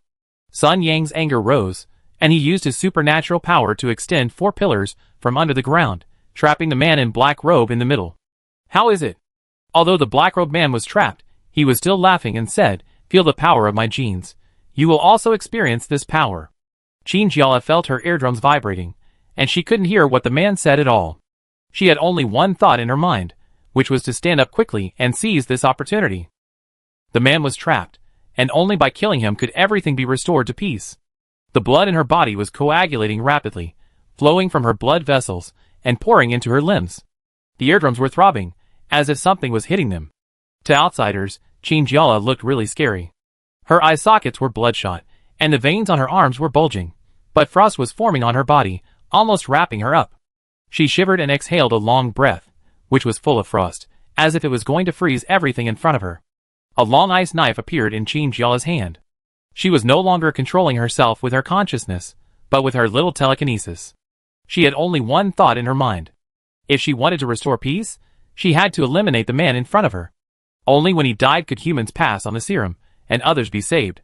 She raised the ice knife in her hand high, and chopped it hard at the man's head. After completing this action, she didn't even have time to see if she succeeded. She had no strength left. After making this move, Chinjiala fell heavily to the ground like a kite that had lost its string. The ice blade shattered, exploded, and dissipated into the air. Faintly, she could hear the sound of the head rolling on the ground, the anxious voices of her companions, and the chaotic footsteps. However, she really had no strength left, and she felt endless pain all over her body. Her heart was beating strongly, she closed her eyes, and her consciousness fell into darkness. After waking up again, Chinjiala saw the white ceiling and smelled the familiar smell of disinfectant. She twisted her neck with difficulty, and saw a transparent wall and pure white instruments on the left, and a large screen on the right. Above the screen, her heartbeat graph was moving regularly. Where is this? It seems to be a ward, but it also looks like an observation room. Haven't you woken up yet? I don't know. It's been 5 days. Let's go check again. Chinjiala heard a voice that she was very familiar with. It was her companions. She wanted to sit up, wave to her companions, and ask them what had happened during this period, but she had no strength at all. Lulu. Chinjiala heard a voice that she was very familiar with. She raised her eyes with difficulty and found Chin Chin, wearing a hospital gown, running in from the door and lying directly beside the bed. You finally woke up. Chinjiala took a deep breath and said with difficulty, What's going on now? Where's that man? He's dead, Chin Chin said slowly with tears in his eyes. The serum is already in the hands of Country A, and they have begun to develop it. Maybe next month, all those who were unfortunately infected will be fine. After clearing out the base of Cud Medical, they found many people who were locked up in the basement, together with Chin Chin, probably as candidates for experiments. Chinjiala exhaled. That's good. Lin Zhonghao and the others also slowly came over and stood beside Chinjiala's bed, with gentle eyes. Everything is stable now. In order to reward you for your outstanding performance this time, the military took a serum and prepared to inject it into Meng Xian. The last time really scared me to death. Sun Yang rushed to say, we all thought you were going to die. Fortunately, the people from the Northwest base came quickly, and they treated you. Chinjiala was so scary at that time. His blood vessels seemed to burst. His whole body turned red, and he lost consciousness. Everyone is safe. Wang Yilin suppressed his excitement and said slowly, That's great. Chinjiala's eyes were sore, and he almost shed tears. After such a long time, they could finally reunite with their companions again. Then, everything else was settled, as if all the problems had been solved. Chinjiala looked at her companions. She knew that they still had a long way to go. The military would use corrosive gas to clean up all the zombies on the earth. It would take some time for the zombies to really disappear. At that time, they would be able to walk out of every base in the world openly without fear of the danger of the virus, and then rebuild a human home on the post-disaster land. At that time, it would be time for all human beings to work together.